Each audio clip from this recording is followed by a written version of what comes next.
Broadcasting from the heart of downtown Hollywood. This is SoFloRadio.com. Welcome to the George Rodriguez blog. I am a blogger, a blog to you. Before the show begins, I wish to share my latest Trek experience, for as you well know, Star Trek touches all the lives in the Federation blogosphere. To soothe the heartbreak of UPN scheduling change of enterprise, which I consider to be an act of murder, I launched an excursion to the planet Circle K, and as I was filling my arms with blueberry cream pocket pies for my pockets, I happened upon a jar filled with pink fluid containing what I believe to be one of Gene Roddenberry's severed peninsula. This rare item will soon be available for bid on eBay, with the subspace time rift continuum until the reserve price is met. I thank you in advance for your bids. And now if you'll excuse me, I must use this giant brush to cleanse the cheese from my fat phone.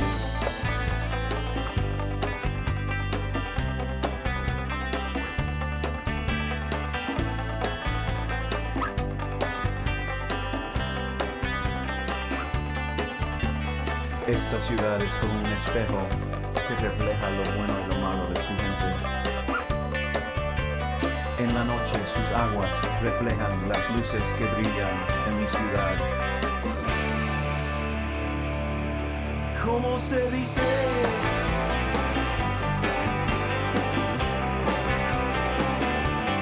¿Cómo se dice?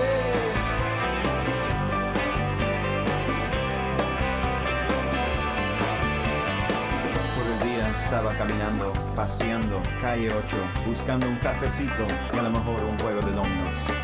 Por la noche salimos a la playa y aquí se llama South Beach. A bailar, a tomar, a gozar hasta que el sol salga por la mañana. Y como una segunda vida, la ciudad y su gente empieza a vivir otra vez. ¿Cómo se dice?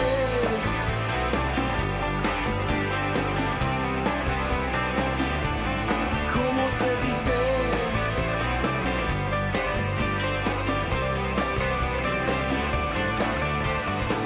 La ciudad es joven, la ciudad es vieja, pero no importa porque nunca descansa, mi amo. Cada día algo nuevo, algo chulo, la ciudad nunca para, está caliente. Y me refresco con un mojito, con mi guayabera. Y veo a esta muchachita y le digo, oye nena, ven acá, ¿a dónde vas? Y me mira y me dice,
Too much?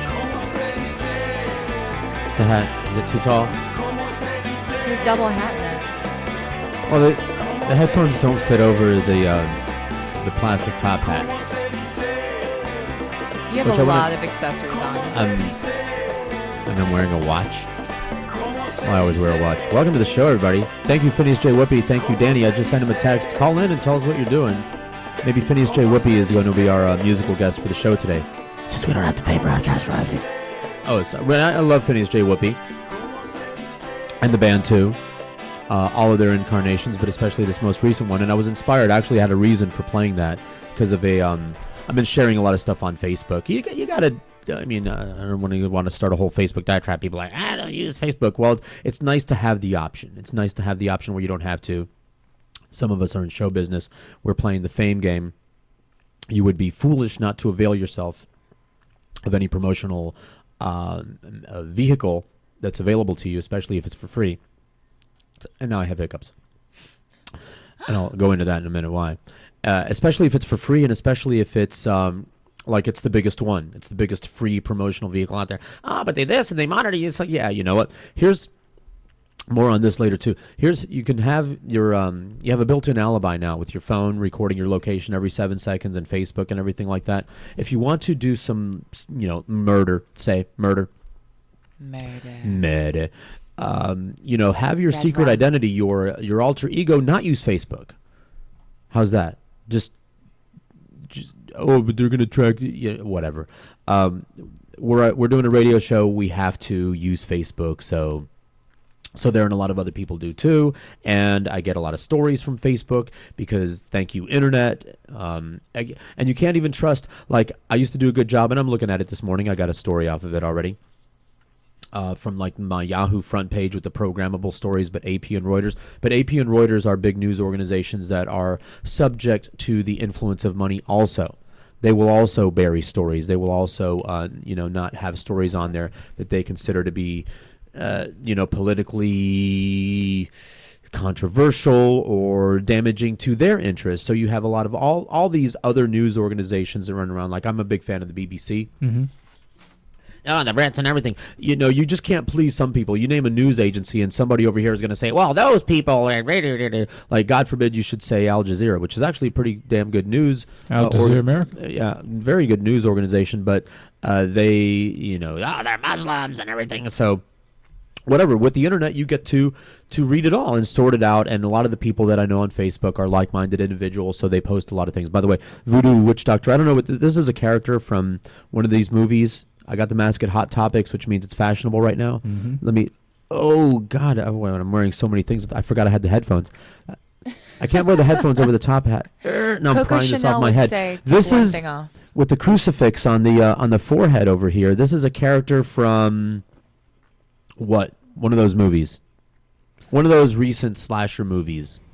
This is a character. It's not just Voodoo Witch Doctor, but I saw it at Hot Topics the other day. I was shopping for something for my daughters at the Hot Topics, and they had a mask section, and I tried this on. The reason that I put this on, it's because it's got a nose hole. Uh-huh. That's a problem with a lot of masks, is they either crush your nose or they block your nose, so you're breathing into the mask and it gets hot within seconds. And it's wet. You're condensing your hot breath inside your mask, even if it's got an opening for your mouth.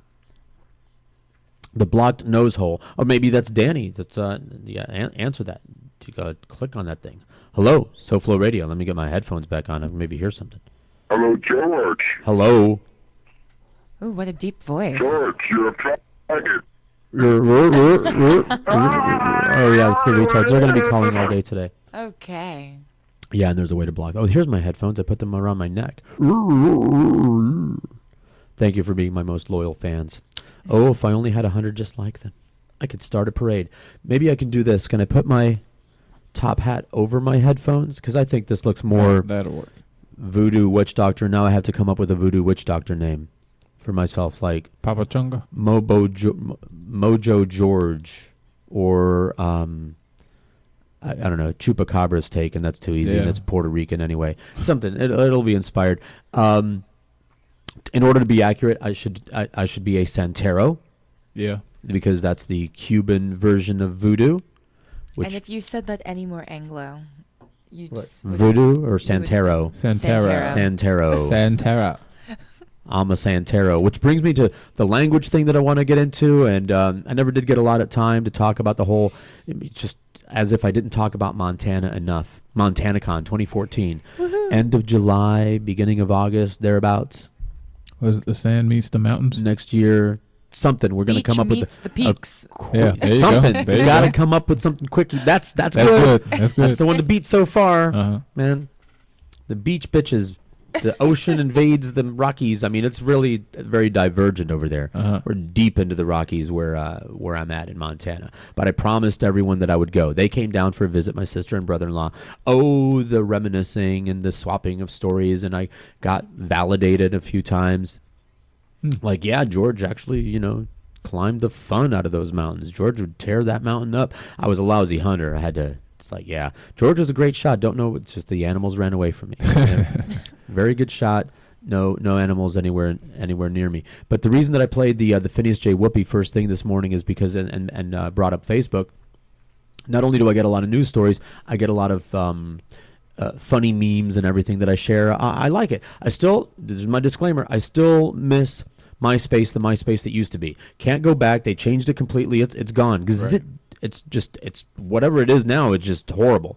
It's a place for music people, bands to promote themselves, but there's absolutely no reason that a normal person would want to go there anymore. And that makes me sad because the MySpace that used to be, I thought was really good. I spent a lot of time on my page with the background, made it look nice, made the background so that it stayed put, so everything scrolled in front of it, and then I didn't have any boxes. It was just like all the text and pictures were right there so that the background showed up really nicely. And I was learning HTML. I was learning how to post pictures in the middle of my page, how to make GIFs show up exactly where I wanted to, changing the dimensions of pictures to show it up, really spending a lot of time making it look nice, and then they screwed it all up. MySpace was the first place that I put my writings out, like my first blog. I really enjoyed poetry. going to someone's page, and immediately as soon as it loaded, if it didn't crash and my page crashed people's sites, that's how you know you have a good one.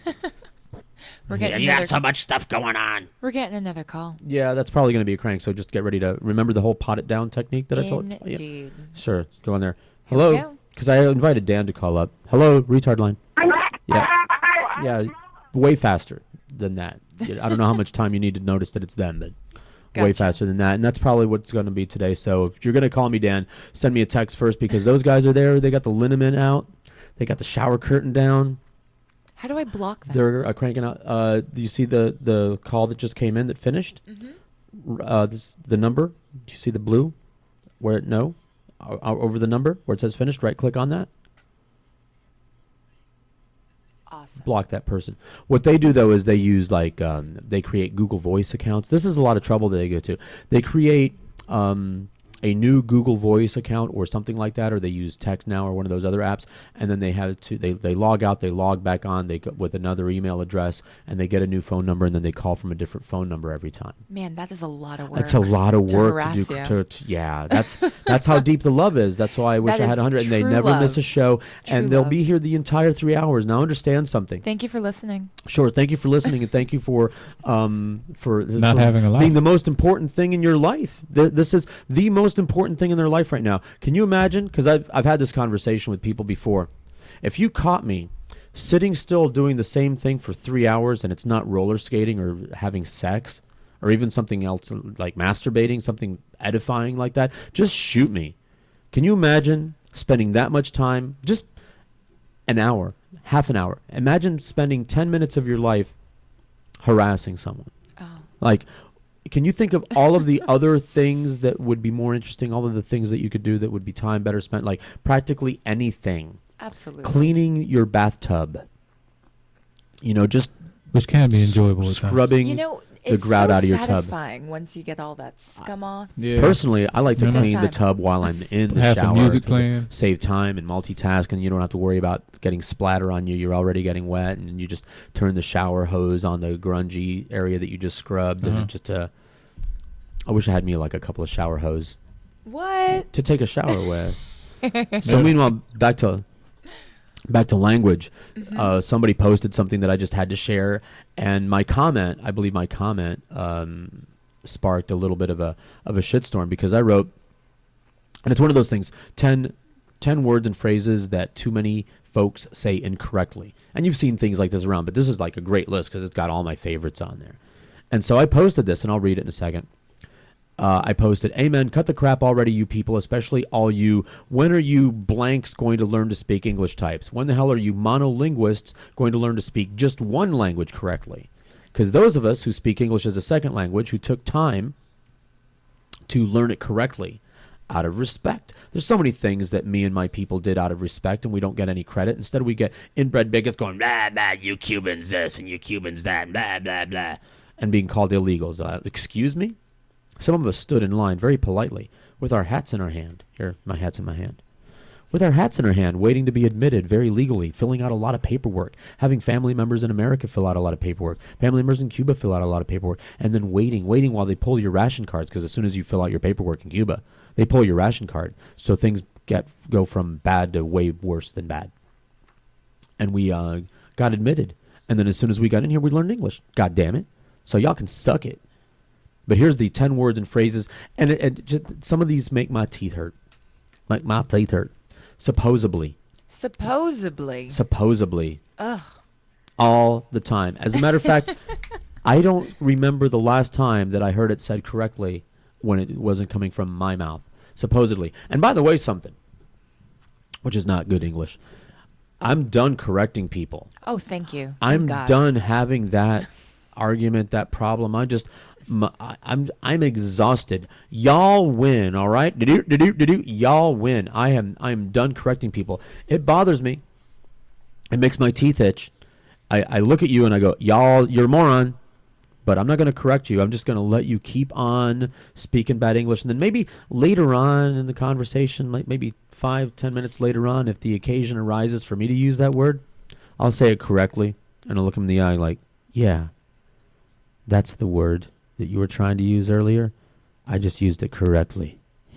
That's as close as I'll get to correcting them. For all intensive purposes, good Lord. That's like a kick in the nuts. For all intensive purposes, I just like. Could you explain that? It's for all intents and purposes. For all intensive purposes, which doesn't sound like a wrong thing to say. For all, I have an intensive purpose over here. Well, you know what? It's really it's intense. In my pants. It's hardcore. It's intense. As a person, and it's got a purpose. As a person who has fallen to this at times, because I at times have a lazy tongue, certain words will drag or slur or whatever the case may be. But there are other southern thing. Yeah, southern thing. But then you have another situation where for all intensive purposes. It's not an intensive purpose. I call it the George Bush disease. He got like railroaded a couple chromosome? Yeah. Sterno, his mom drank Sterno while she was pregnant with him, kicked in the head by a mule syndrome. I misremembered. That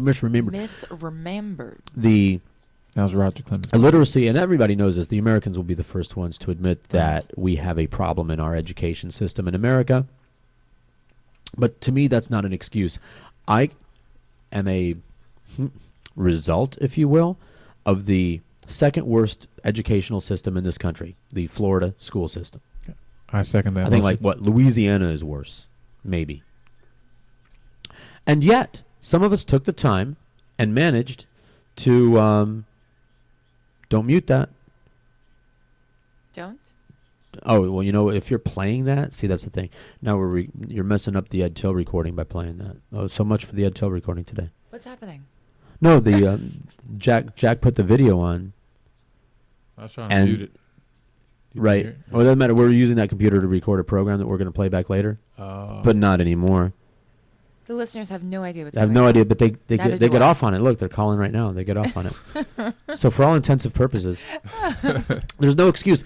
I went to school in Florida. So my teachers were morons. There were inbred hillbilly morons, or they were EEOP mandatory ghetto hires that. And by the way, that goes on today. I don't care. Sorry, I'm not going to hide behind that. My oldest daughter, her kindergarten teacher was calling her Samantha on the last day of school. Oh, the last day. Samantha, come over here, Samantha. Go. Her name's Sabrina. Yeah, you're thinking of a totally different witch. And I understand that people would make that mistake like the first time.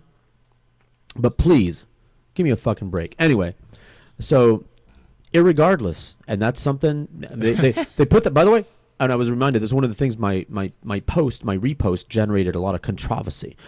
Webster put irregardless in the dictionary. I really, really hate it when they cave to incorrect English. It just becomes the norm. And if that's what most people are communicating and understanding, then it's like, okay, this is now a word. Just I make because up it's in words the all the dictionary, I time. make up words all the time too. But we have, as we agreed, we have the right because we got good grades in English, so we know better. Yes, All right, I had moderate grades in English, but I'll ask you this: what is your opinion when you see someone of affluence use such words? I'll let you know when it happens. Really? Really. I know rich people. They're too a rich couple, to do that. 2 or 3. I haven't heard bad grammar come out of their mouths yet.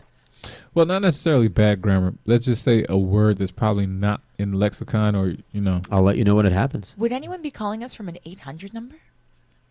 Wow. No, those guys. You can try it out. I Let's mean, just see. remember, just I'll be ready to pot it down. Don't be those hello, guys. Yeah. Hello, SoFlo Radio. Yeah. I don't know how much time you need. It's I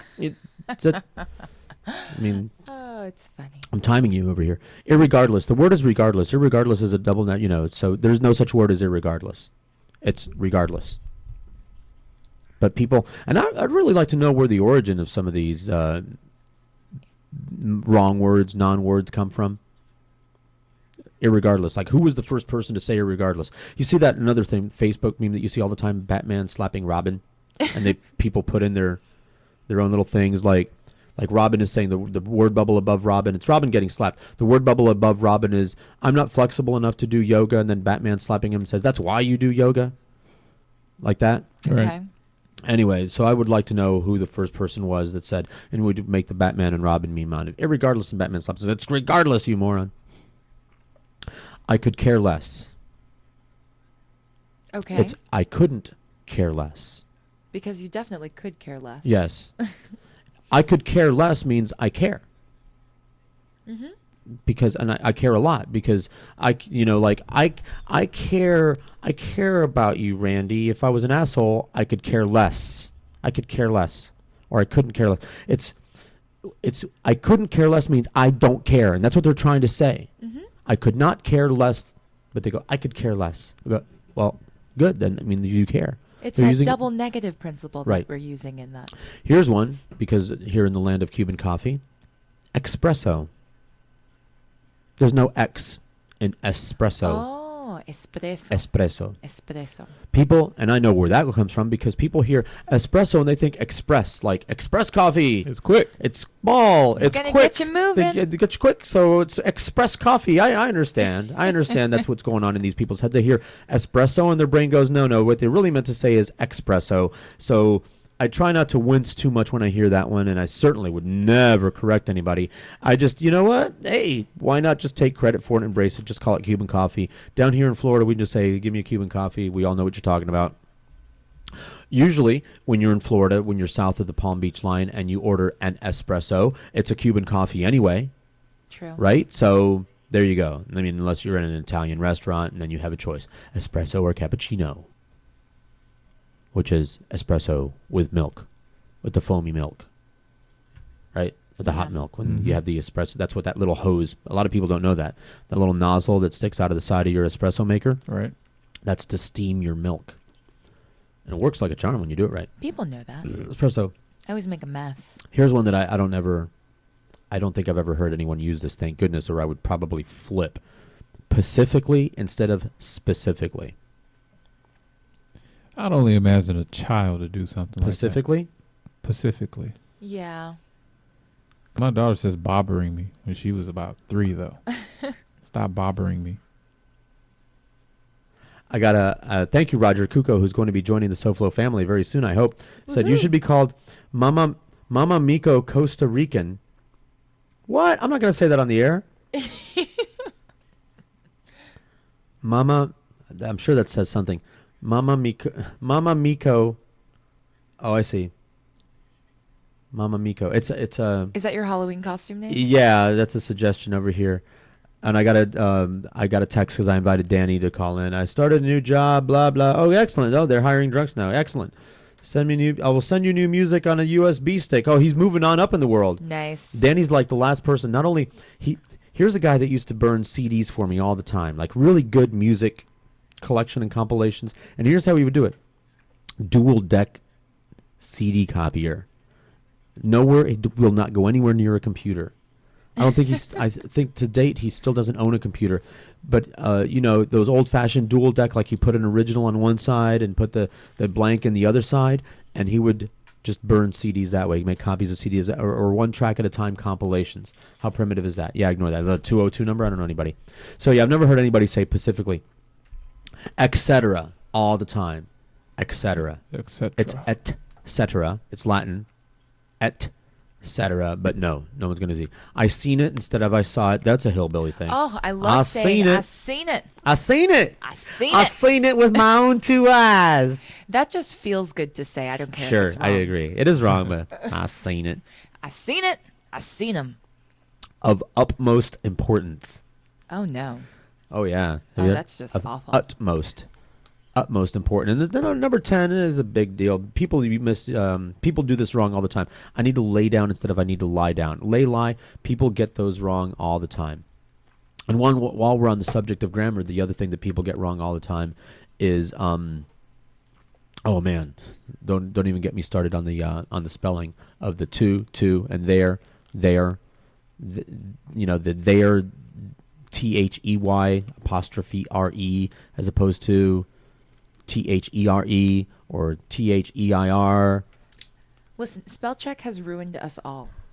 It's just ruined. If you don't have parents or teachers that care enough to actually tell you or show you how, Or parents there's that no are teachers. difference. I don't know or if it's parents ruined or us, but teachers, I have a problem with my spell there's check. just no I hope. don't know if it's ruined us. I think that it has surprised and enlightened a lot of people. Like, really? That's how you spell that? But I forget what it was. I was going somewhere with the whole lay or lie thing, and the other one is when you use a like me or I, the me or I thing, because nobody ever taught you the rule Gotcha. in school, and I had a really good English teacher that taught us the rule. You have to break it down. Like, Randy is going to the store, and I am going to the store. Randy and I are going to the store, not Randy and me. Who stole the biscuits? Randy stole the biscuits, and I stole the biscuits. Randy and I stole the biscuits. That's how you do it. Not Randy and me, Randy and I, but sometimes it's me. And then, You know, how about you break it down. You have to break it down separately, and that's how you do it. when you hear come with George and I, like No. come with George Come with and George. me. Come with me. Come with George. Come with me. Come with George and me. There you go. There you go. And later on, we'll be playing some erotic music and. I'm sorry, it's, Just had to go Oh, there. well, I had to go there. So that's our big grammar lesson for the opening of the day. I hope that Christy shows up because we got a lot of material to cover with her. Besides, I want to put her on the spot on the air. And hopefully she'll be wearing a low-cut garment or something like that. I want to show her the new background. She owes me a meal and some wall work for transferring the studio and turning the studio over that way. And I sent you a text this morning, Randy, Oh yes. saying that I wasn't going to wear my full costume. I just my saw that like Mike a couple minutes ago. Hawk costume, but I am going to wear a mask. We have masks up there. Well, then let's You masquerade it up. people should probably masquerade it up during this this commercial break that we're about to take right now. It's 12:29 on All Masquerade Radio, SoFloRadio.com. SoFloRadio.com. Radio's dirty little secret. Bushwood. As I jump inside the ocean so blue, With their sophomore release, Tidal Wave. we've waited all this time to get the real world off your mind. Yeah. Get yours on iTunes. Listen on Spotify. Determination, South Florida's own Bushwood. close your eyes. For samples and shows, go to bushwoodband.com. CBC5 is the executive liaison for all your building compliance needs, serving South Florida from the Palm Beaches to Key West. CBC5 delivers 5-star service that brings What's this ABC, BDQ, whatever? CBC5. It stands for Complete Building Compliance. Oh, I ain't building nothing, so what can they do for me? Well, they do more than plan review and permitting. They help the little guy cut through red tape. I got duct tape holding together my carport. Well, CBC5 can help. Let them deal with bureaucrats. They helped George Rodriguez solve a sewer lateral problem, and they saved him a ton of money and hassles. By City Hall, who can do that? CBC5 can do that. Now, if you'll excuse me, I have a commercial to finish.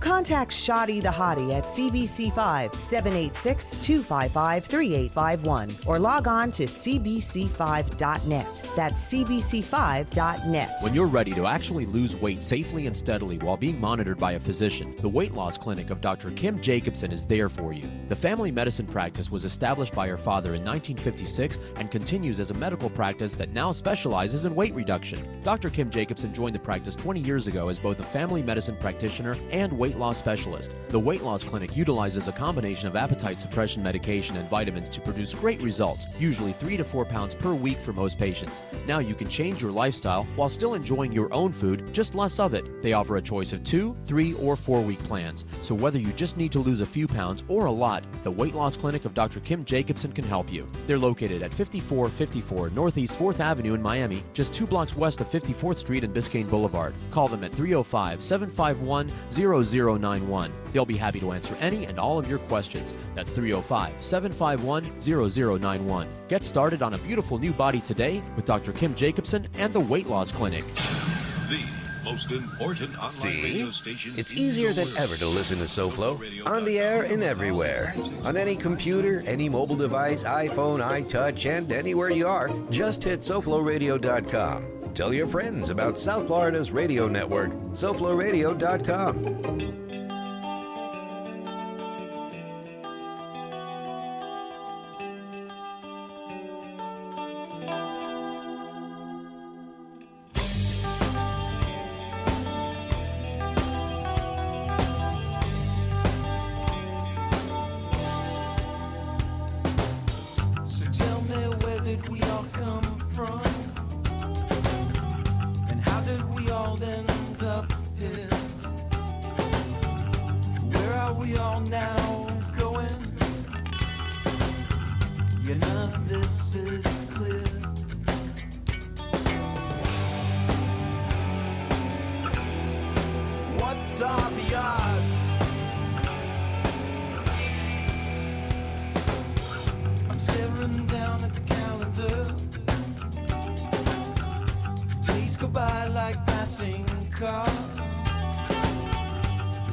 Finding our way back home.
Thank you. What was the name of that?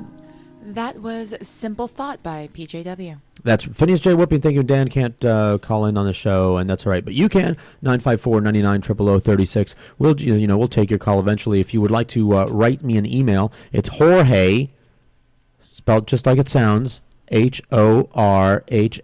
No, Jorge. At SoFloRadio.com. We're all here.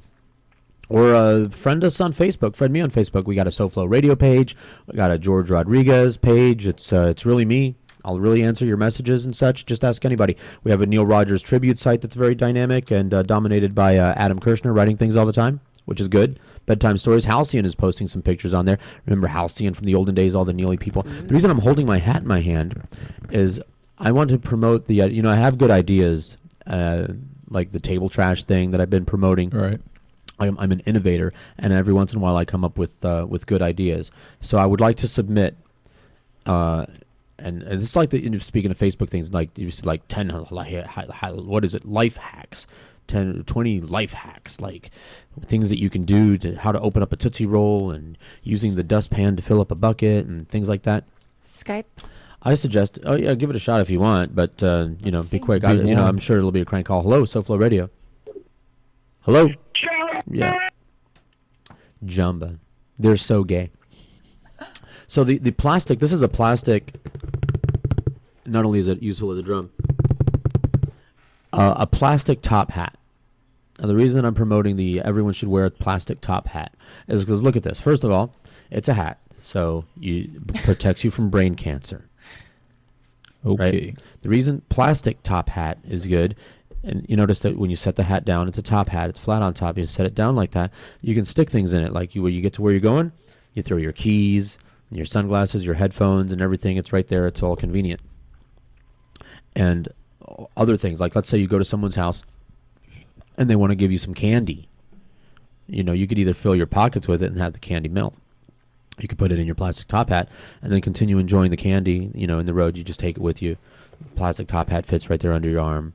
So it's a nice convenient container when you weren't expecting somebody to give you something.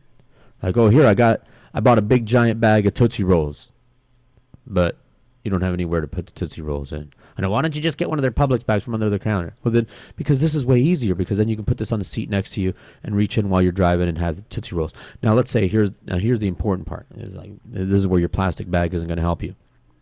Let's say your friend's head catches fire. Right? You can run to that happens all the time. All the time where I'm at. All the time. Sterno huffing. People soaking their head in alcohol and somebody lights a match nearby, and then you have a head fire. It happened to Michael Jackson. Let me tell you something. Head fire. Michael Jackson did not expect his head to catch fire, but it did. And if there had been somebody like nearby with a plastic top hat, they could have filled it up with water and poured it on top of Michael Jackson's head.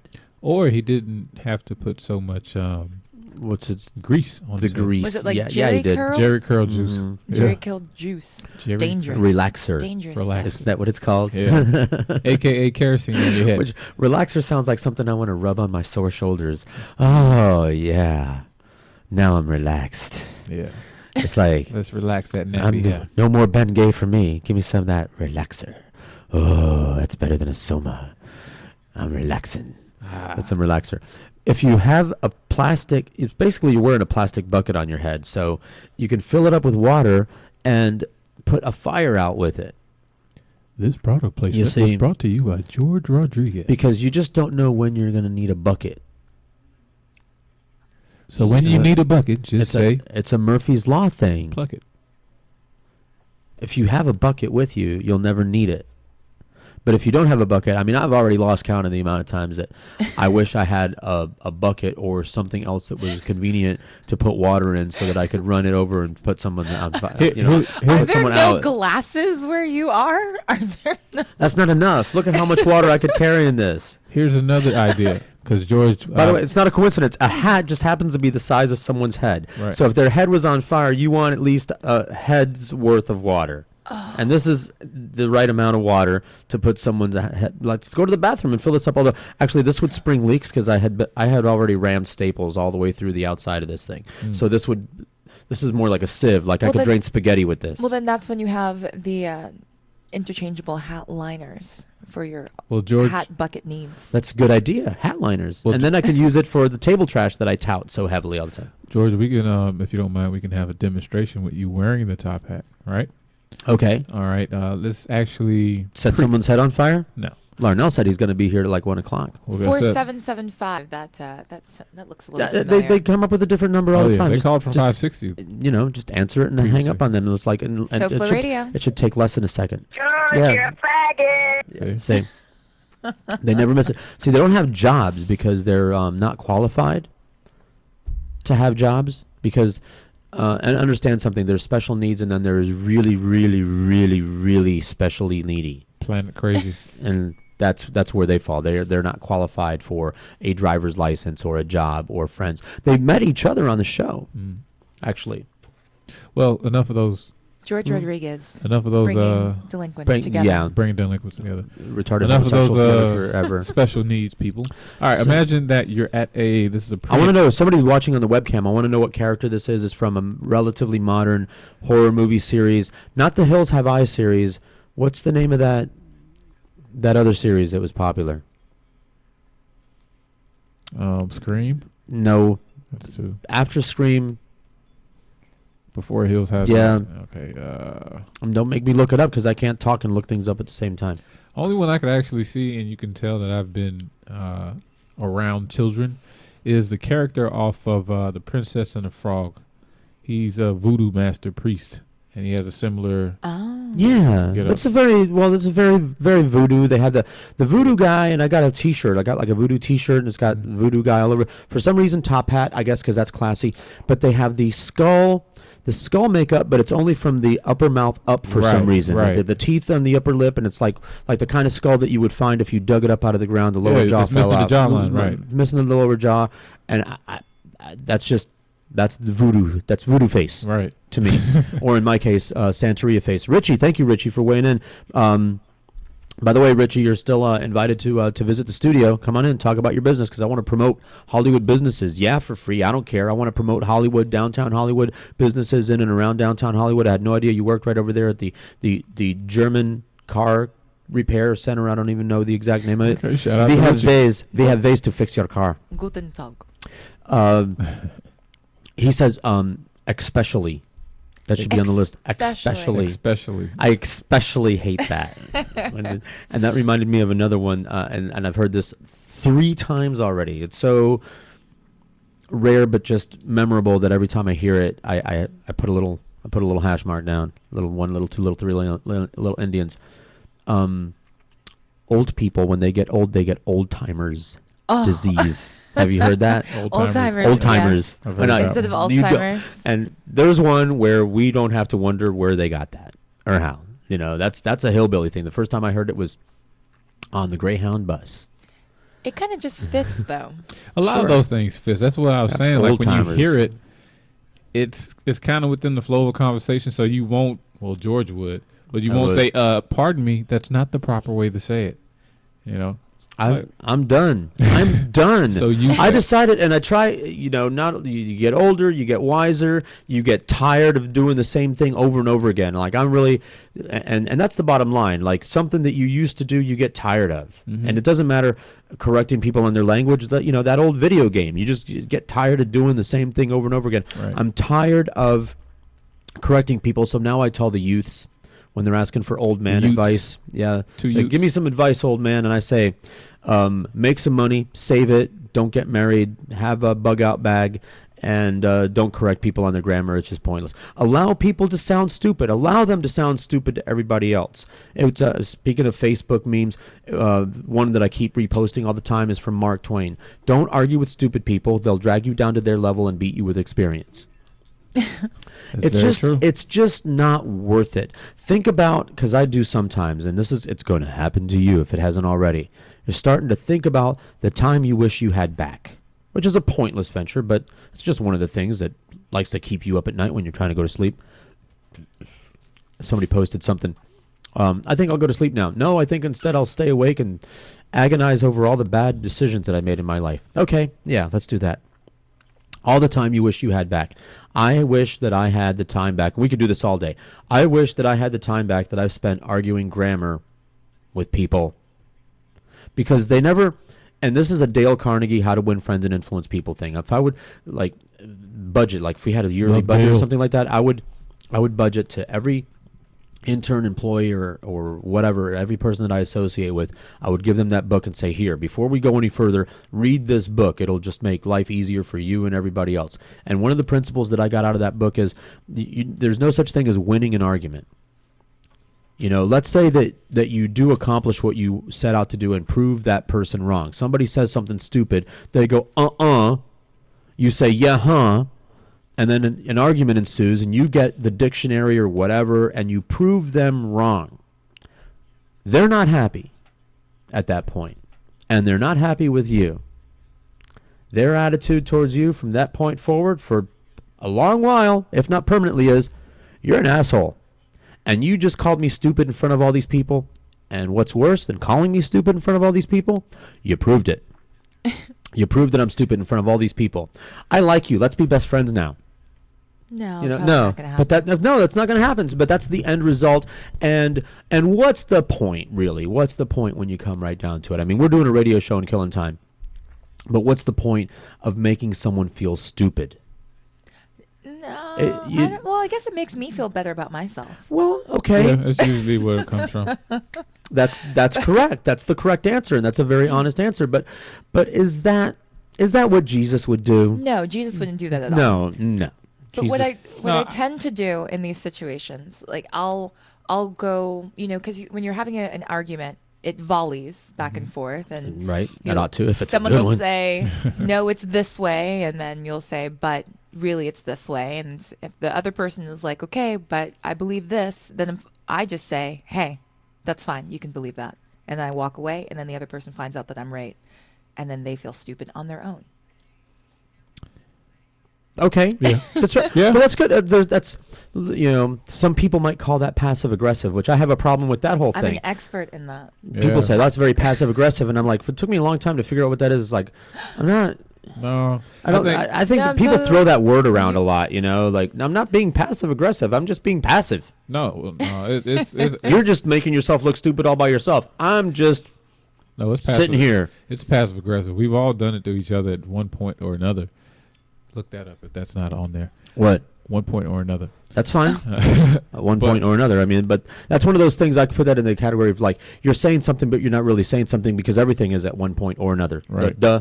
Like, if it's not at one point, it's at another point. We've all done that. You could say we've all done that. I swear you have mastered the art of smart assism. Smart. I'm a wise cracker because I like to crack wise. But Randy also recognizes that. I mean, we all have that passive aggressive energy where it's like, sure. All right, you got it. Well, I have the problem, with the whole religious thing, and my religious, and I don't want to call it an argument. My religious discussion has been refined over the years. Not enough. I've still got some more refining to do. This happened a few years ago. I forget when exactly, couple 3 years ago, and I'm at the house of friends, and my daughter's friend and nanny, her then boyfriend was there, adorable little fella, and we're all in the living room. They're having a taco party, and there's like several conversations going on at one time, and here's how keen everybody is in this room. The kid, adorable little fellow. Did I mention the kid? Oh, hey. WQAM call-in line. Who the hell would be calling from WQAM? No, that's them again. I doubt it. Hello? It is. Told you. Wow. How'd they do that? I don't know. The same thing what George said. They just loaded up their number on there. Sure. They just, They you can put any information on there you want for the caller ID. They have a computer. We're so excited. So anyway, in the room with several conversations going on at one time, this kid, and he's on the other side of the room having a conversation with the other youngsters, okay. And I hear him say, not only did I hear him say, but other people heard him say, "Well, I'm very religious," is what comes out of this teenager's, what does that mean? This teenager's mouth.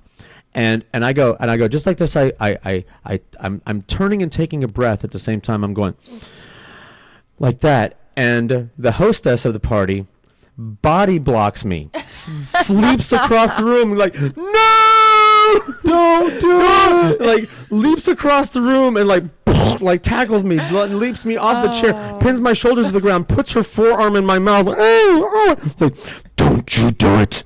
Don't do it. Leave the kid alone.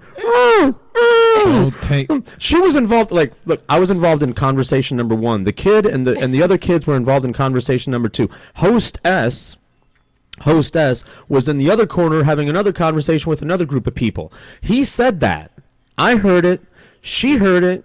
Other people heard it. Everybody stopped talking. Everybody looked at me. She leapt over, put her forearm in my mouth, and said, "Leave the kid alone.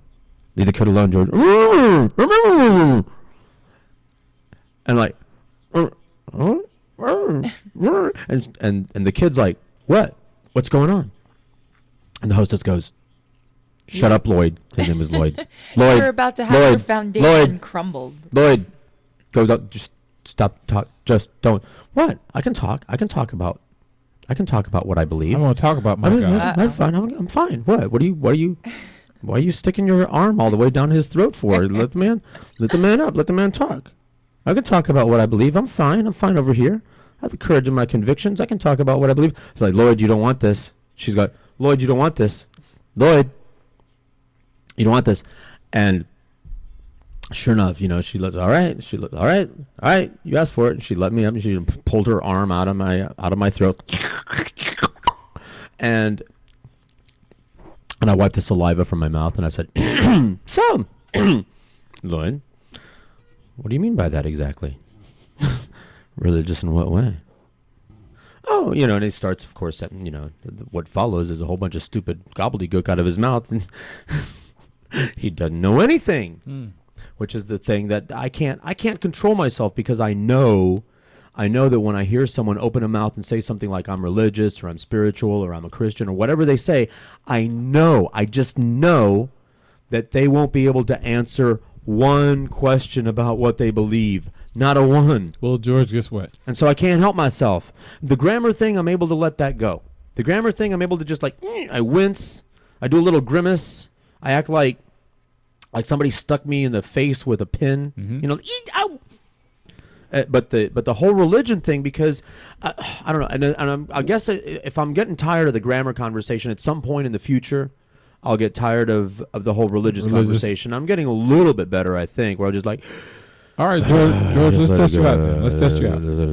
Let's test you out, George. You gonna test me out? Yeah, you're gonna ask me a Buddha question? Something like that. I'm spiritual. I'm not religious, but I'm spiritual. Yeah, that's a buzzword. That's what people say when they don't know. When they don't want to have you're baiting me now. I'm spiritual. That's what people say when they want to feel like they're doing the right thing, when they're in touch with God, like they're going to heaven, but they really don't know anything about the Bible or Christianity, and they really can't explain anything about their belief systems, or, and this is the important part, where that belief comes from. When I ask people why they believe what they believe, that really paralyzes their brain right there, because if you're a Christian, what you believe is supposed to be coming from the Bible, but it's very difficult to find someone who calls himself a Christian who has actually read the Bible. Indeed, most of the people that call themselves Christians, don't even go to church. Maybe they do, maybe they don't, a little bit. But even when they do, they can't tell you anything. And the church services always invariably start with the preacher man, the faker up there, quoting something from the Bible. And a lot of the people in the church got a Bible on them, sitting right there on their lap. A lot of the people are reading along in their Bible. Some of the people have the Bibles highlighted and bookmarked, but they still can't tell you why they believe what they believe, or what's the origin of what you believe. Where did you hear that? Who did you hear that from? Well, and why George, do you believe that? I'll tell you just like this. Yeah. I interpretate the situation as I see it in the Bible. And then the Holy Spirit comes to me and tells me the words I'm supposed to say out of my mouth. Preach, sister, preach. By the way, I posted, and I thought of you while I did this, Ooh. Randy. Careful. You think that it's just porn. What was the word we learned yesterday by the glass? Another Mensurate? the current macerate. Macerate. Yeah, I still don't know what it means. Is it like chewing? No, that's masticate. That's masticate. Which okay. More words that start with M that sound like masturbate on the George Rodriguez Show. Ah, good times. I posted another, the big potato, the current spud, did and said another good thing. I forgot what it was, but I put it on my web. I'm And giving this credit where it's due Made you think of me how? because you're a fan of the of the current Mr. Potato Head, aren't you not? The current Pope. Oh, yes. El Papa. Go Pope Francis. He's how do you say potato in Spanish? Papa. How do you say Pope in Spanish? Papa. Popa. Well, there you go. I didn't make these things up. No. Okay. Fantastic. The potato.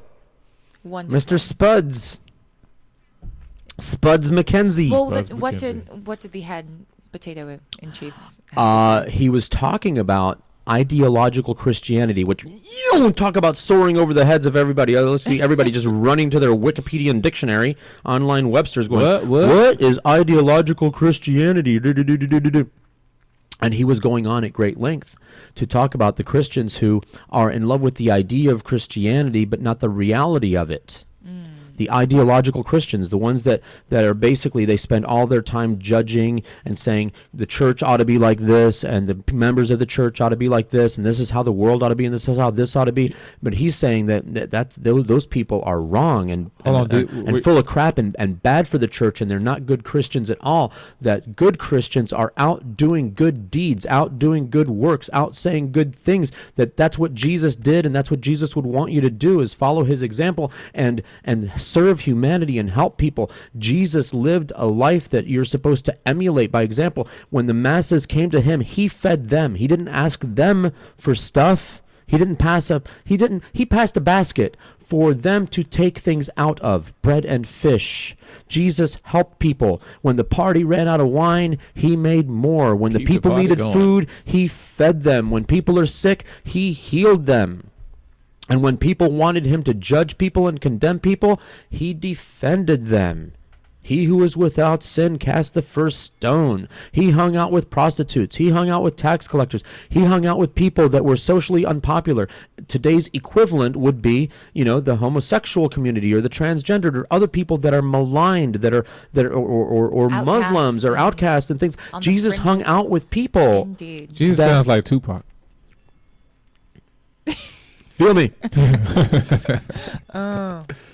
I wonder who's got more tattoos on people. I think Jesus or Tupac.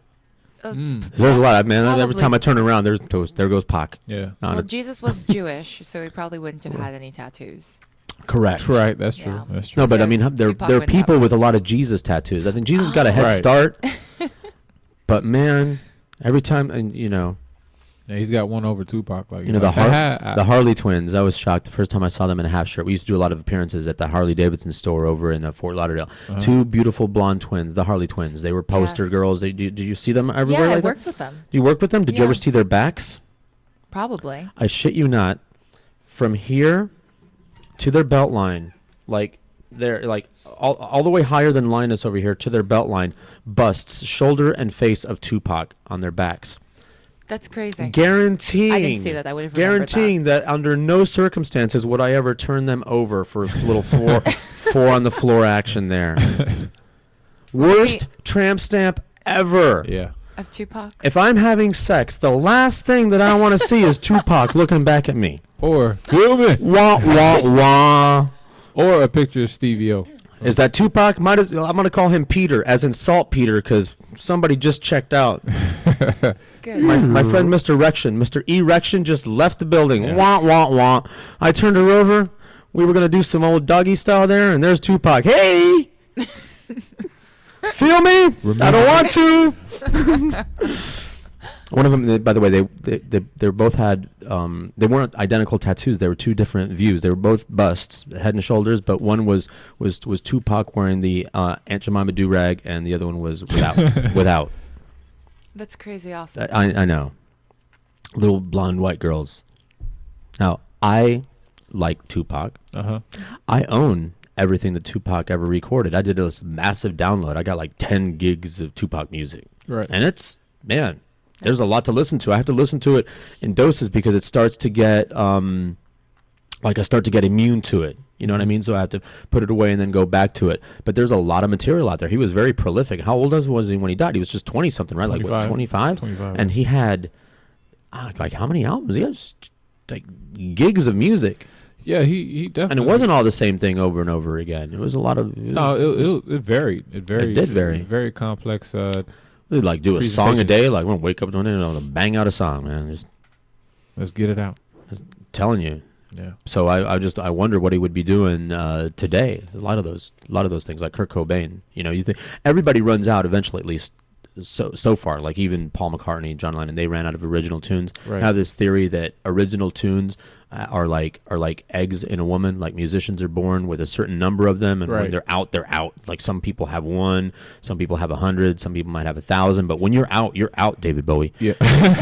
You know what, George? I really think you only have a few instances like a James Dean or a Tupac.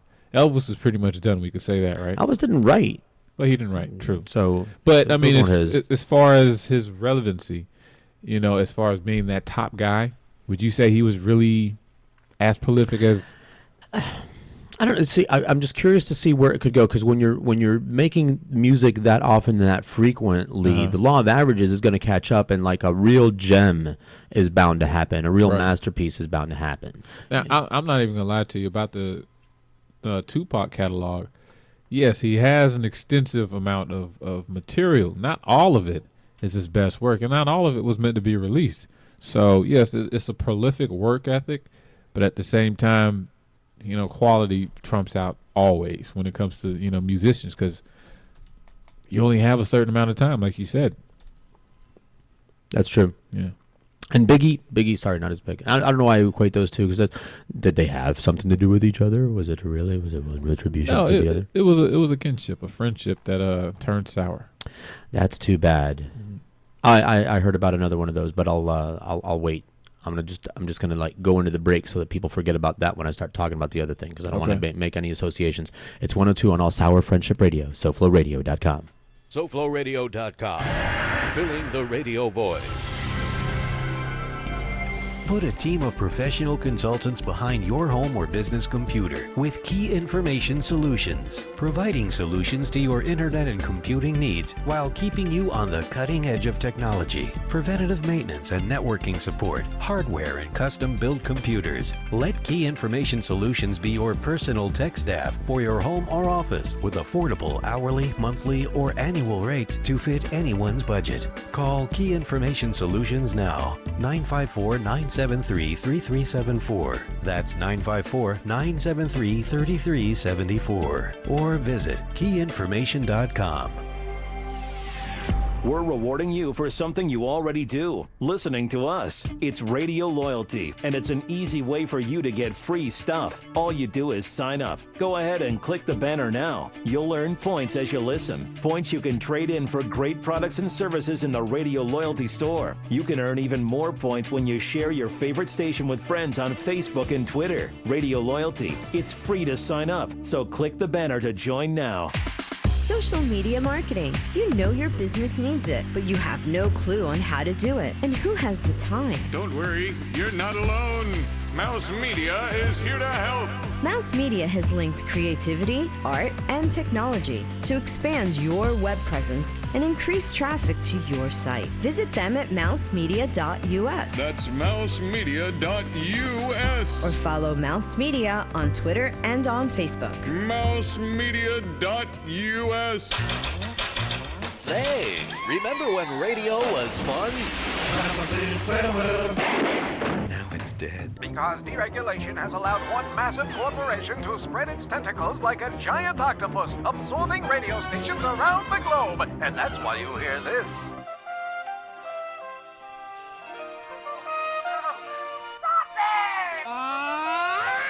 SoFlo Radio will stand and fight the corporate monolith. SoFloRadio.com. SoFloRadio.com.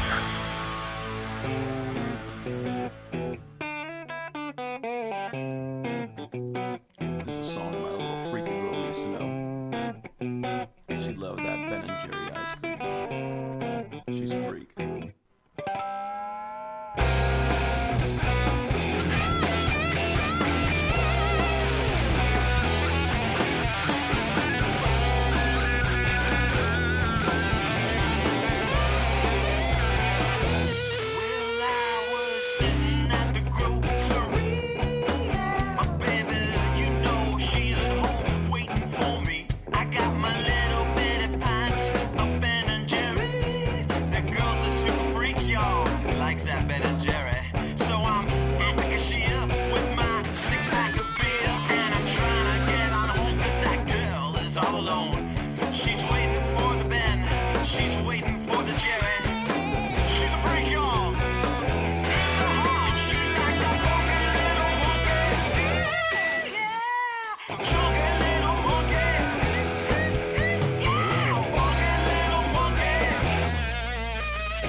Thank you. Thank you, Phineas J. Well, Chunky Monkey, how'd you know that was one of my favorites over there? You're like all reading my mind and shit. I'm doing Randy, my best. Randy Rocks over here, and Jack Frost over here on my right hand side. The George Rodriguez Show. We were gonna have Christy Biker Bitch. I don't know if I should say her last name on the air visit to tell us what's going on with the name of her magazine that I can never remember the name of. She should probably give me some. Are you talking about Marley? Babes and Beauties. Bikes and Beauties and Babes. Babes and Bitches. Bikes and Babe Bitches. Bikes and Bitches. If I just say bikes, beauties, and babes and bitches in different combinations, eventually I'll stumble upon the proper name of it. It used to be a local business, and now she hasn't printed in a while, and I want to give her the third degree and squeeze my free meal out of her. Of course. Is this person that did the calendar? Yes. No. Oh. No. Okay. Although they are associated with each other. Oh. That was a great calendar. It is a great calendar, and I should probably, put it up on the wall or something. But I'm going to take her particularly autographed picture of it, her picture out of the calendar, and frame it and put that up somewhere. Nice. Because that's not like being sexually exploitive, because that's like a friend of mine. See, there's a difference. It's fun to. It's like if I put a picture of your friends. Yes, yes, that's. You have permission to do so. That's completely different. They want to be objectified. I want to be objectified. I'm applying the golden rule. Do you notice my "What would Jesus do" WWJD bracelet over here? No. This is a thing. I explain things to women all the time from a male perspective.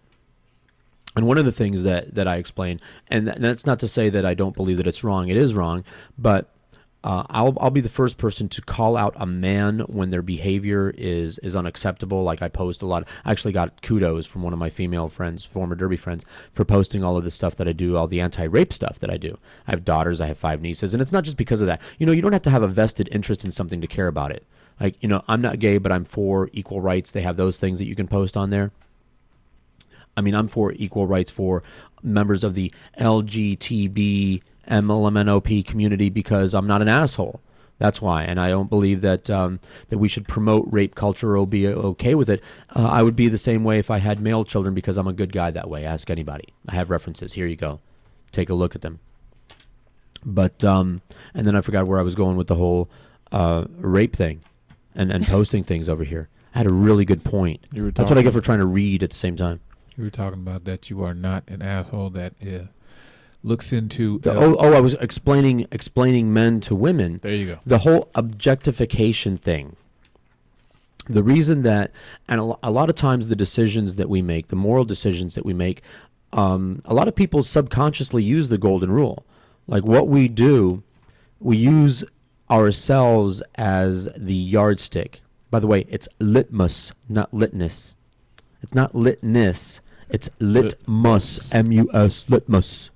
The litmus test for whether or not something is right or wrong, a lot of us, even subconsciously, we think, well, would this piss me off if somebody did it to me? And one of the things that women, no matter how many times I try to explain it to them, that they will never ever understand is the whole like the cat calling. I know it's wrong. I'm telling you it's wrong, but I'm trying to explain why most men don't see it as wrong, and it has to be explained to them. For example, the cat calling and the sexual harassment. Or the grabbing. How do you grab a complete stranger in public? You sound like you had a recent incident. For example, happens more than I'd like to admit. Let's do some role playing. Okay. Randy, let's pretend that you're a guy and I'm an attractive female. Sure. Okay? Hey, Mama. How you doing, sweetie? Good. Yeah, keep it straight. Are you doing anything, baby? Why don't you come this way? Come All with right. me, baby. Here I am. Oh, you're such a slut. Don't do that. Yeah, totally. You want to bang or what? Here I am. DTF. So think of the equivalent. Think of the things that men do that bother you, and then think about it honestly. If you behaved that way towards a dude, would they be offended? Probably not. No, of course not. That's why guys don't get it. That's why guys think that it's okay, because we want you to harass us. Look, that's Speaking actually of harassing. that's our own number. That's our own actual number. You just understand. So just hang up on them right now. They can't. So, oh, clever! I can enter my own number. They probably bought special software to do that. Yes. Although they bought a special shower curtain because they just keep going through. I can't block that. Sure, why not? Okay. I Blocking. mean, there's at no point do we call ourselves anyway, so block that shit, and they'll just come up with a new email account. The whole sexual harassment thing, if you think about it, all the stuff that you do, and there is a two-way street. There is a lot of back and forth, but that's one of those ones. It's pretty clear cut. If a guy, and you go, and the way that I explain it to the guys, the way that I get it through their heads is pretend that a guy was doing this to you and saying this to you, and then the guys go, ooh, that's wrong. That would be wrong. See, you as a woman can't sexually harass me. Although what happens in the workplace is like, older, fatter, disgusting woman who might be in a position of power sexually harassing young, hot intern guy. Yeah. Oh, hey, don't touch me, creepy old lady. Don't touch me, grandma. That kind of thing. Hey there, youngin'. Hey there. Yeah. Want to touch my nipples? But in most cases, you see the hot women don't do that. that I know, I try to explain to them. It's like, the guys, they don't know that that's harassing, because when they run it through their own little, golden rule check, it passes. If a guy was walking down the road and women were whistling at him, catcalling, the guy's going to be like, damn. Oh, man. Hey, honey. He's going to call his wife. Hey, honey. I just got mashed. I was just walking past a construction site with all these female construction workers out there. You should have heard the shit they said to me. Hey, nice pack. Hey, want burgers with that shake? Want a burger with that shake? Want fries with that shake? What's the line? I'm not good at catcalling. So, yeah. I actually had a rare instance where... Oh, speaking of catcalling, that reminds me, because this mask inspires me. Go ahead with your thing. I'm going to write this down. Cat. I did have a similar situation that you did, Randy, as far as being groped in a club with my lady around. But, I don't know. That, as a dude, you take it kind of differently. It's like, somebody just grabbed my butt. But as far as like, I'm hot and all that other stuff, I don't know about that. But I can see how, as a woman, you're just there, enjoying yourself, and then out of nowhere, you just get pricked in the butt. Like, hey. You said pricked. I got groped. There was an attempted groping when I was on one of my bus trips. And this is when I was a teenager, and a fellow teenager sat next to me, blonde kid, good-looking kid. I had a little chit-chat, nice exchange. And then he fell asleep, or so I thought.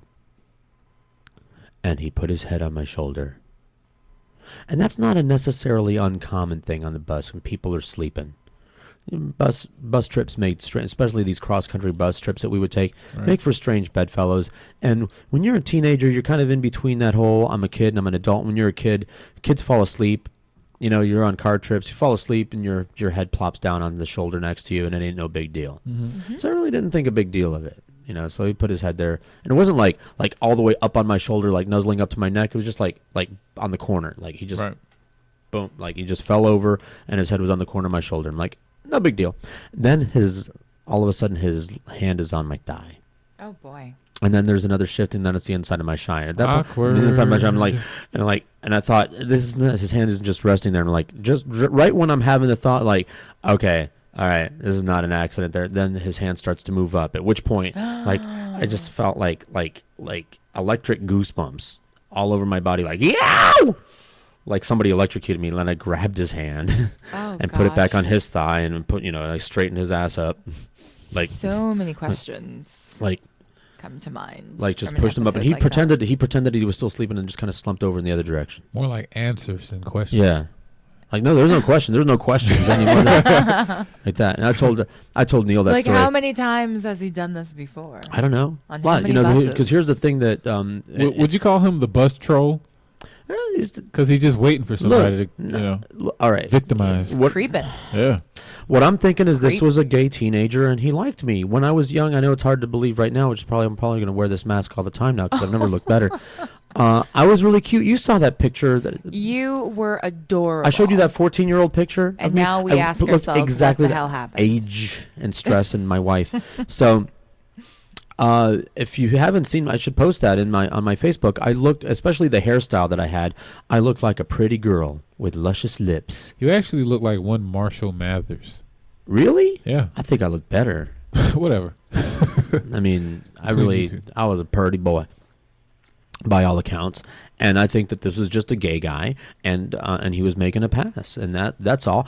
Personally, I don't know how gay guys make passes at each other. I guess, in hanging out with people in this town over the years, and especially Neil, I've learned a thing or two. Like, there are places that you go, and the whole thing with the bathroom and the foot tapping, and there are certain buzzwords and things that you wear, and like no straight guy would wear that. And I've since developed, I don't call it gaydar, I call it straightdar.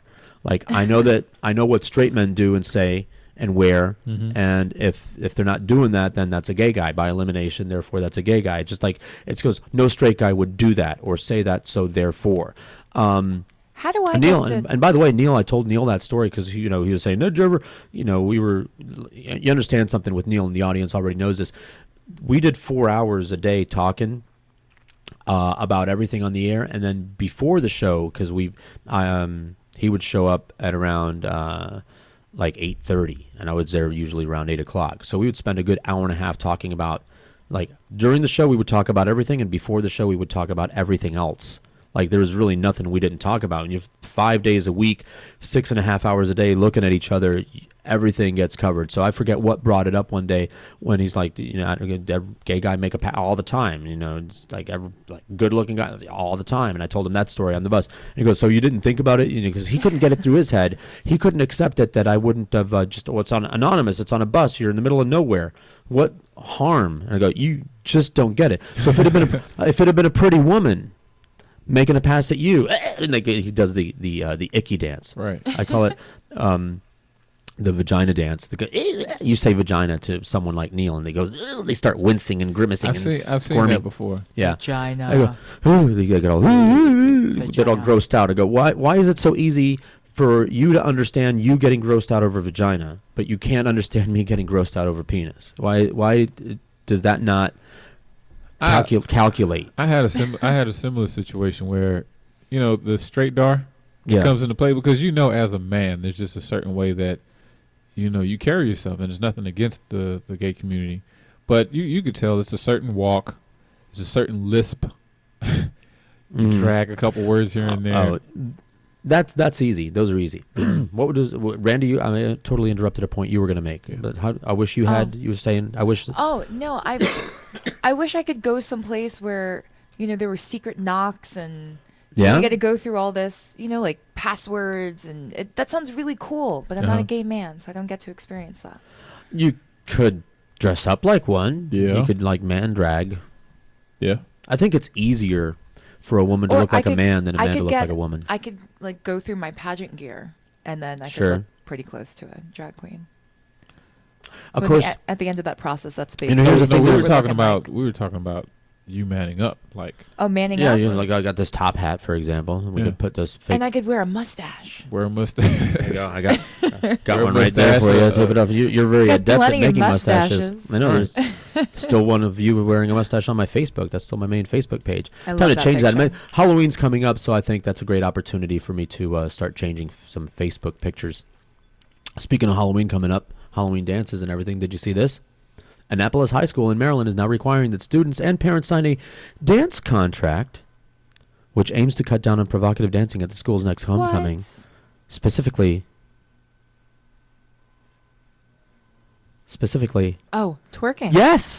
Yes, they have to promise in writing not to twerk at this high school dance. There is so much explicit sexuality in the world today. I think that really aggressive sexual dancing is the only way that children know that they feel anything. I think that's sad too. But I think also it shows you how America has really caught on. Well, Miami and the four corner states or whatever, they've always been that where all the trends come from. But in this particular case, you see all this twerking, and George, you could back me up on this. We're kind of used to it down here. Came out of the strip clubs. Came out of the parades, the coyotes, and thrusting of Goombay also. When was Caribbean Fest? That was recent. Right, Carnival. That was about 2 weeks ago. Okay. Yeah, so we're used to it here, but now that it's spread basically Because I looked at Miley Cyrus doing it, and I was like, oh, that's old. Yeah. Yeah. You know, but since it's being done now, Exactly. I've been seeing that at family get-togethers and. Yeah, it's almost not like really, not my family. not my family. As generic as George calls them, you know, it's gotten to a point now where this is kind of spread out to them like a plague. What's this twerking noise? I mean, what's all this? It's funny to see that. It's very funny. I think Miley killed it and that song. Very By the much way, so. they played that song at the roller rink, and I'm like, Can you just stop?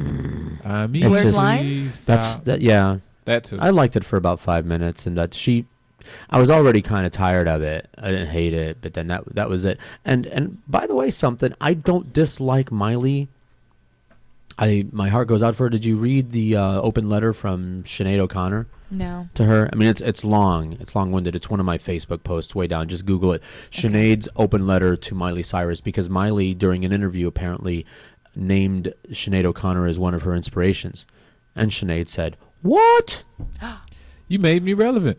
Well, why don't you sit in this chair over here, Larnell? Scoot as close as you can to Jack, but not too close, because we were just talking about homophobia. Right. So that we can get you on camera and involve you in the conversation as our resident twerking expert. Say hello, Larnell. Hi. I know that you're a big fan of twerking. You spend a lot of times at the strip clubs. And who do you think twerks better? The native African American women, the black women of island descent, or white bitches? Actually, sorry. Go ahead, Larnell. No. Go. No. Don't even try it. You know, Larnell doesn't have an answer to that. Yeah, right? I'm trying to be a gentleman right here. Save The him. best twerking I have ever seen has been grown white men, be it gay or straight. Check out the YouTube videos. I'll pass. Yeah, totally passing. Larnell? Because I was going to say... But those boys can move it. They can shake that ass. Really, didn't black women start this whole twerking thing? I'm afraid we're going to have to pin that one on them, yes. When they were picking up dollar bills with their butt cheeks. Wow. Making a clap. And just when you thought the licking that pole was about as degrading as you can get. Nobody licks the pole. I've seen it. Yeah, nobody licks the pole. Sorry, I've seen That's it. not sanitary. I've seen it. I know it's not sanitary. That's why it's yucky. Now, what's your opinion on people calling Miley Cyrus the queen of twerking? Really? It's like, really? Really? Really? It's like calling Michael Jackson the king of pop. I mean, why would they do that? Well, he made them do that. That's why. Right. Because she was famous and she did it on TV and she got a lot of attention for it. And God bless you, Miley. Go do something else. Because see, here's the thing about Miley. Why I can't hate Miley. Hannah Montana and my younger daughter really liked Hannah Montana in her day, and those songs were pop but decent. She had like 3 decent pop songs as Hannah Montana, which, considering all of the other swill that I was and we all are continuously bombarded with in the name of the mainstream music industry, all the shit they're throwing at our face on a constant basis, the Hannah Montana stuff was palpable. It was listenable. It was I got it all. All right, the rock star and see you again and all that stuff. Sorry, I mean, as far as pop goes, I mean, I'm not gonna drive it in my car, play it in my car by myself. I'm not gonna sing along to it in the shower. But when my daughter, who plays DJ, anybody that's ever ridden in the car with me knows that my daughter mans my phone and she plays DJ. And back when she was a small child, she would play the fun out of Hannah Montana, and it was fine. So you think it was a situation where she just felt pigeonholed and wanted to just obviously she said that. Yeah. She said that, and it happens to a lot of these people. She didn't have to do that. She didn't have to go to such efforts. Christina Aguilera comes to mind. To shrug, sure. Yeah. And Britney. Right. Britney, being part of Disney, so. Yeah, Hannah Montana was produced by the Mouse. They have Disney. They have their production down to a science. Yeah, right. It is. Where you get imprinted. Those children a are laboratory imprinted with these sounds. Yeah, sure. It's alchemy of the finest kind. Very much so. I mean, it goes all the way back. I mean, I guess we'll go down the whole catalog of Disney, from the Mouseketeers to Timberlake, your favorite guy. I hate him. But yeah, I mean, it is to the point where it is a science, very much alchemic. all of these people, and again, they don't have to go to the effort. Because here's a memo, and I don't want to sound like a perv, especially because I have daughters, but understand something, Brittany, Christina, Miley, you don't have to sex yourself up to have lecherous men think of you as sexy. There's nothing you can do to stop them. You understand? Regardless. You can spend your entire career in one of those baggy teddy, those footy pajamas. They make adult-sized footy pajamas. Uh-huh. You could wear the baggiest pair of footy pajamas with panda ears, with a panda hoodie, built-in panda hoodie. They're so baggy that it completely obscures your figure like a freaking burqa. You could wear the skull mask, and the fact that men know that there's a teenage or young woman in there means that they're going to be cranking out batches to your songs and your music videos, and you don't have to try. You don't have to do anything. You don't have to swing naked on a metal ball to sell records and get men horny. And those panda ears are going to do it for someone. And by the way, because who are you doing that for? Think about it. That whole sexy sex pot act of theirs, are they doing that to try to sell records to teenage girls? Because last time I checked, teenage girls are mostly straight, and if they're going to buy a record based on somebody's sexiness, it's going to be the guy's sexiness, not a girl's sexiness. Last time I checked, I could be wrong. But the guys don't buy CDs. I mean, I know. By the way, teenage girls drive the music industry. Right. So are you telling me, and maybe this is true, that the more slutty the female musician acts, the more records she's going to sell to teenage girls? Pretty much. I mean, from what I recognize in history when it comes to women. Because they're going to be their hero. Yeah, when it comes to women, it's very empowering, and Randy, you can correct me. When you have somebody that's kind of the counterculture, Madonna, Punky Brewster, Britney when she came out, you see how they're being produced, like Britney with the whole schoolgirl get up. You're looking at it and it's like, this is over the top. This can't even be serious. But if only we knew it would get so much worse. Right. I mean, you would look at it as a joke, but in actuality, it attracted those same people that you wouldn't imagine it attracted. The guys that are shooting the batches and the little girls and all that stuff. It's fun. It's fun as a female to rebel. Uh-huh. It's fun to go against, the norm and get tattoos. I remember the paparazzi posted the first picture of like Britney's tattoo, and she was like, whatever, 16 or something like that, and they posted a little tattoo. Someone like, oh my God, Britney has a tattoo. She's got tramp stamp. So she's a slut, right? She's a rich slut. And she's an inbred hillbilly and everything. I got it. By the way, my music library. It's an ongoing project, as you know. I have a discrepancy that I need to correct here on the air because I have two songs called "Believer," and one of them is listed as Hannah Montana, and the other one is listed as Kill Hannah. So, oh wait, wasn't there a band? There was a band called that, right? You're tempted to play that. Okay, well, somehow the two files got named. Okay, it's Kill Hannah. So I'm glad that we cleared that up, and thank you. Now that we've cleared that up, I have to go to the bathroom now. Okay. And it's not to crank out any badges or anything. Oh, good Lord! Should I run over to the bathroom? So gross. What's the matter? You just don't like batches, man. If we're talking about cookies, stinking batches. It's 28 till 2 on all batch radio. SoFloRadio.com. Do you know who we are? SoFloRadio.com. Social media marketing. If you know your business needs it, Mouse Media's talented team can cover a wide array of services and will work one-on-one to help you achieve your business goals. Looking for a web marketer, a social media guru, web designer, developer, programmer, or graphic designer? Yep, they got it. Visit them at mousemedia.us. That's mousemedia.us. Or follow Mouse Media on Twitter and on Facebook. Mousemedia.us. Strawberry patch and smoothie. Get your hands off me. Huh? I said don't touch me. I shouldn't have went to that party last night. Now I'm seeing talking fruit. You're not dreaming, Bubba, and you're not putting me in that blender to do. But you're just a fruit. Who you calling a fruit? You are. You're a delicious passion fruit. Why, sure, I'm passionate. How would you like to be blended, huh? I got right, you know. Customers waiting. You gotta go. Yeah, but wait, you can... At Power Smoothie in Aventura, we show fruit no mercy. Always fresh, always delicious. To make the best smoothies and wraps on earth, try our new cilantro lime-alicious wrap or our hot chipotle chicken. Power Smoothie in Aventura, located just north of the Aventura Mall in the Promenade Shops. Or call 305-792-5338. Open 7 days a week. Samantha Natalie, A Great Wall, featuring Watching my world change from my window. Sky High. Are you willing to fly?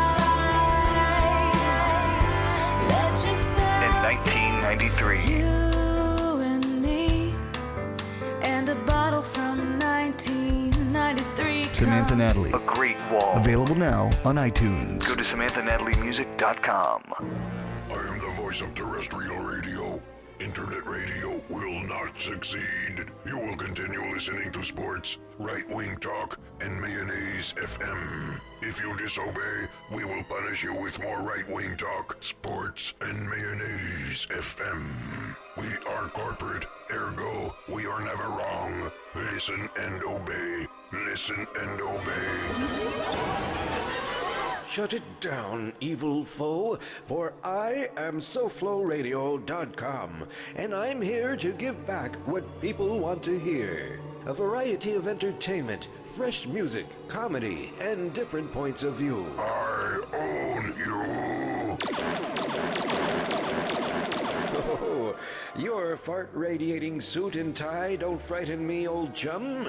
Behold the power of SoFloRadio.com.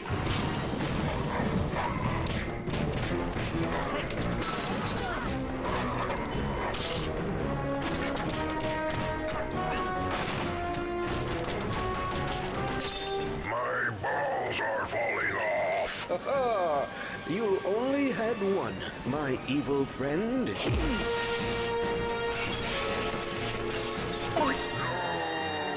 There. Now you'll have to squat to pee. SoFloRadio.com. Castrating terrestrial radio. One ball at a time.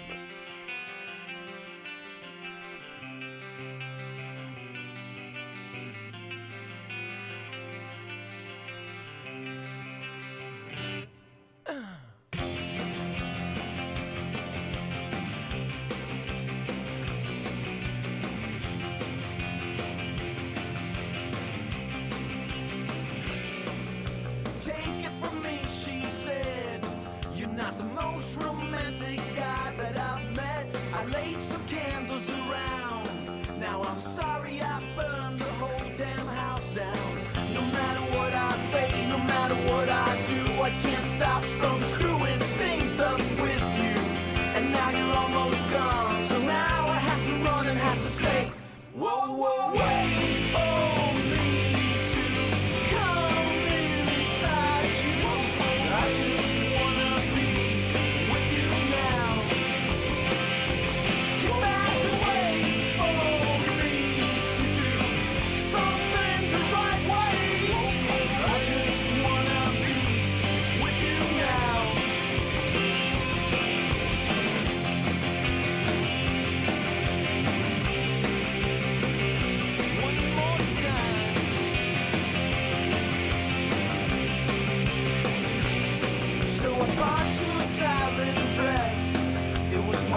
But it's okay. It's always training day here on the George Rodriguez Show. 20 till 2, SoFloRadio.com. Jack let me borrow his balls, and they were warm. Hey, careful. I didn't know you carried around Benoit balls. Now, these are not actually the same size as each other. Those are Chris's balls. These are Chris's balls? Yeah. They're not the same size as each other. Hey, I thought Chris donated a kidney. I don't understand. Why is my experience with Benoit balls is that they're the same size. Isn't that so, Randy? I don't have. You don't know what they are? I don't All know. right. Well, that's a dirty joke. Benoit balls? Yes. The balls for relaxation? Well, They should all balls should be for relaxation. George, you gotta remember that Randy is a woman. Okay, you can't really Well, talk about. I mean, I have some experience with handling balls. Larnell, you should probably look up Benoit balls before you should correct me on these kinds of things. You want to play with the balls, Larnell? I'm a much worldlier man than you, and I know of which I speak. Their ball is designed specifically for women. That is such an uncomfortable laugh by Larnell. Benoit balls. You know, it's. Oh, really? It's easy. It's and easy they are to, different to sizes. twirl this way. It's easy to twirl this way, but not so easy to twirl the other way. It's counterproductive. Can't do it. All right, now on to other subjects. On to other subjects, I want to thank Hold the Paige balls. Nast for visiting By the Glass yesterday. Paige Nast is one of these guests that I want to steal the way that we did with Holly, who will be the guest on next week's special edition of By the Glass, which will be on Tuesday, because Halloween is Thursday. Right. And it's also the date of my mediation. Should have been 2 months ago, but thanks to my lawyer, that's not his name. That's just my name for him right now. It's not happening until Halloween. How appropriate! On All Hallows Eve, I'm going to have my my divorce mediation. I'm really upset about the timing of this whole thing, because then afterwards we get to take our daughter trick or treating, like we're a happy family or some shit. Anyway, but I want to thank Paige for being here yesterday. Paige. An assault on the senses. That's all I can say about Paige Nast. She should be illegal. Burkas were invented for people like Paige. First of all, she's the kind of person that makes you run into shit, like telephone poles, or if you are driving your car, the car in front of you, because you just look at her and you're like, oh my God, how can anybody actually look like that? How can anybody be so stunning and spectacular and just be roaming free? How the Arab kidnapped conglomerate hasn't gotten her, I don't even know how. And plus, Paige is very color color coordinated. There you go. Yeah. Yes, because she has the purple on, she has purple fingernails, purple toenails. And just it's a multimedia extravaganza, and the whole thing is that she's the master mixologist at Tap 42, and we were joking on the show, but it is great. Tap 42 is great, and they're opening up another place nearby. Stay tuned. More details to follow. They're spinning it off apparently, and it's weird, like Japanese themed whiskey house. Like what? Yeah. Don't drink and drive, ladies and gentlemen. Mind your own business, Larnell. By the way, don't tell me what to do. Here's a disclaimer. Just kidding. Yeah. Don't tell me what to do, Larnell. You understand that my stepfather, we'll go back to bookmark Paige Nast over here, because I'm going to get back to her in a second, but I just want to warn Larnell and everybody else that might want to participate in the show. And I use my stepfather. He was a horrible man, but he did say some things in his life that turned out to make a lot of sense. And he used to take me to Miami Beach Convention Center to watch the pro wrestling when I was a small child. He would actually ride the motorcycle, his Honda Goldwing. And watch that wrestling. And watch the old school with Dusty Rhodes and Haystacks Calhoun and the LeDuc brothers. Good old wrestling. And Andre the Giant. Got to see him live, and Black Jack Mulligan when he was a bad guy. And Gordon Soley. Black Jack Mulligan. The Black Irish. Like my friend Brian McGeechee. If you met somebody and their name was Brian McGeechee, you wouldn't expect them to be black, would you? No. Yeah. No, but really. He is. So anyway, he's the whitest black man you'll ever meet in your life, man. Square. Doesn't do anything. Although he finally reproduced, good on you, mate, as they say in Australia. But one time we were at the Miami Beach Convention Center, and I don't know if it was staged or not. Everything is staged, probably staged, but you never know because it's Miami. Somebody, a spectator, was so upset and emotionally invested in what was going on in the ring that they climbed in the ring to help their favorite wrestler when it looked like they were in trouble. Oh my gosh. It might have been staged. I don't know. I was a little kid. So what do you think happened to this spectator? that climbed into the ring to help his favorite wrestler who was in trouble. They Caught got an elbow to the face. beat down. They got beat down and thrown over the top ropes into the front row. And I'm a little kid, and I'm sitting there next to my stepfather, and I'm going, "Whoo, hey, woo, that's horrible. How could they do that to that man? He's not a wrestler. He's just an audience member. That's not right. They shouldn't have done that." And my stepfather, Woody, goes, "That's the wrestling ring. You don't want to get hurt. Stay out of there." All right? This is a wrestling ring. It's also square. Or when you walk into these studios, a radio show, a live radio show, don't walk into these studios if you don't want to be embarrassed or attacked or otherwise verbally assaulted. Because that's what we do here. It's not a place for the squeamish. I warn everybody when I'm training new people and interns and everything. That's not just for talk radio. That's show business. Show business is a subjective kind of an arena where like pageantry, like the pageant industry, you are quite deliberately putting yourself in front of people who are going to be judging you and saying things about you. And if you don't want that, stay out of show business. So Larnell, I'm just warning you, man. This is an arena, and we spar, man. We throw people through windows, because that's what people want to hear. We throw balls at you. They want blood, guts, and veins in our teeth, as Arlo Guthrie would say. If They you're throw not- balls at us. If you're not scared of me judging you, then I'm No. not scared of you judging me. You don't scare me, Larnell. I don't scare you. Judge away, buddy. I got Jesus on my side. Jesus? Yeah. Jesus. You'll notice, Preach you know, it, why do you preacher. think the illustration over here has me wearing the Jesus robes? Oh, I thought that was my Moses. brother-in-law was giving the family a I tour. thought you were a monk. I thought that was Moses right there. Those are Jesus's robes. Those are when Jesus is depicted. Those are the togs, and it's Jesus wearing a skull and crossbones because I'm pirate Jesus. Yeah. Good thing you're not trying to be like Kanye West, like with the Jesus stuff. No, I'm not like Kanye West. No, 'cause he's of the the grand Jesus priest stuff. of the I'm Church of Bacchus. I'm the high priest. High priest. Get it? That's a pun. High. Yeah, I got it. A little bit of a pun there. Yeah. I'm sure you heard about Kanye West with the Kim Kardashian. I know. Yeah. But as you were saying about I like Kanye because he here's the thing about Kanye. He does what he's supposed to do. He's an entertainer. All right? What is he So doing? he's entertaining me. When he opens up a mouth, I am entertained. Besides him rapping or something. But as you were saying about the family, Oh, I brought them here and they're like, "What's with the Jesus robes?" And I said, "I preach a lot." Heck yeah. I do preach a lot. I remind people what the Bible says. Don't get me started, Larnell. You don't want none of this. That's like I was telling a story earlier, man. It was at a gathering, taco party, taco night, and my best friend's daughter's boyfriend opened up a mouth, and you know, and people were shutting me up, and the boys like, "Let him go, let him up. I can handle this." Did he cry? No, but I did get him to stutter and hem and haw, because I like to get people to hem and haw. You often make people cry when you speak of religion. Well, I don't know about often, but it's happened more than once, I guess. Hopefully not like Justin Bieber though. No, I don't spin on my fans. well, hey, he's getting very how can I put it? Pointed advice from one Rob Van Winkle.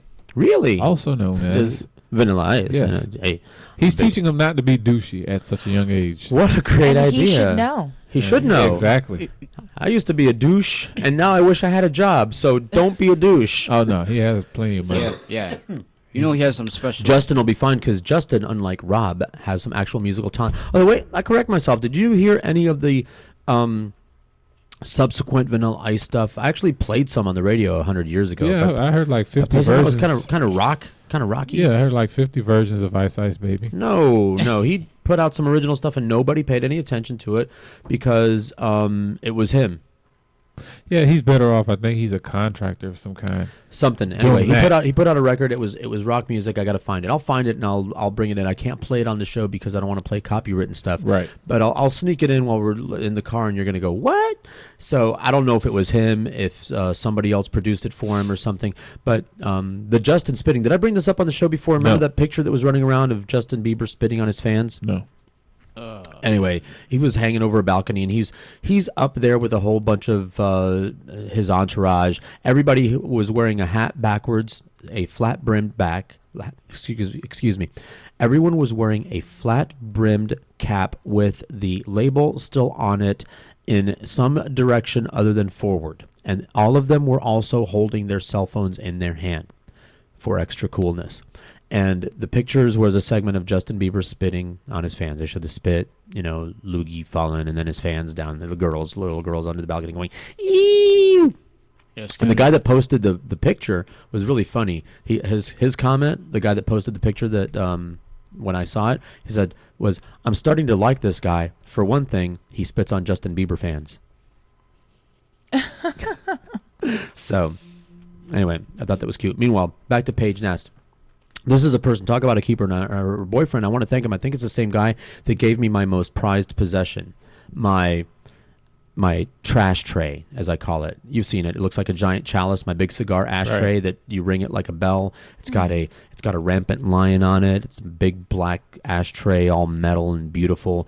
And I do believe that it was her boyfriend that brought it from Cigar City Brewing Company. And so what a great couple. He's a big old bruiser of a guy, man. Just nice guy, sweet guy, gift-giving guy, match made in heaven. But talk about a catch. Talk about a keeper. How would you like to have friends, like throw a cocktail party and invite your friends over, your family members over? And first of all, that's your wife. That's what she looks like.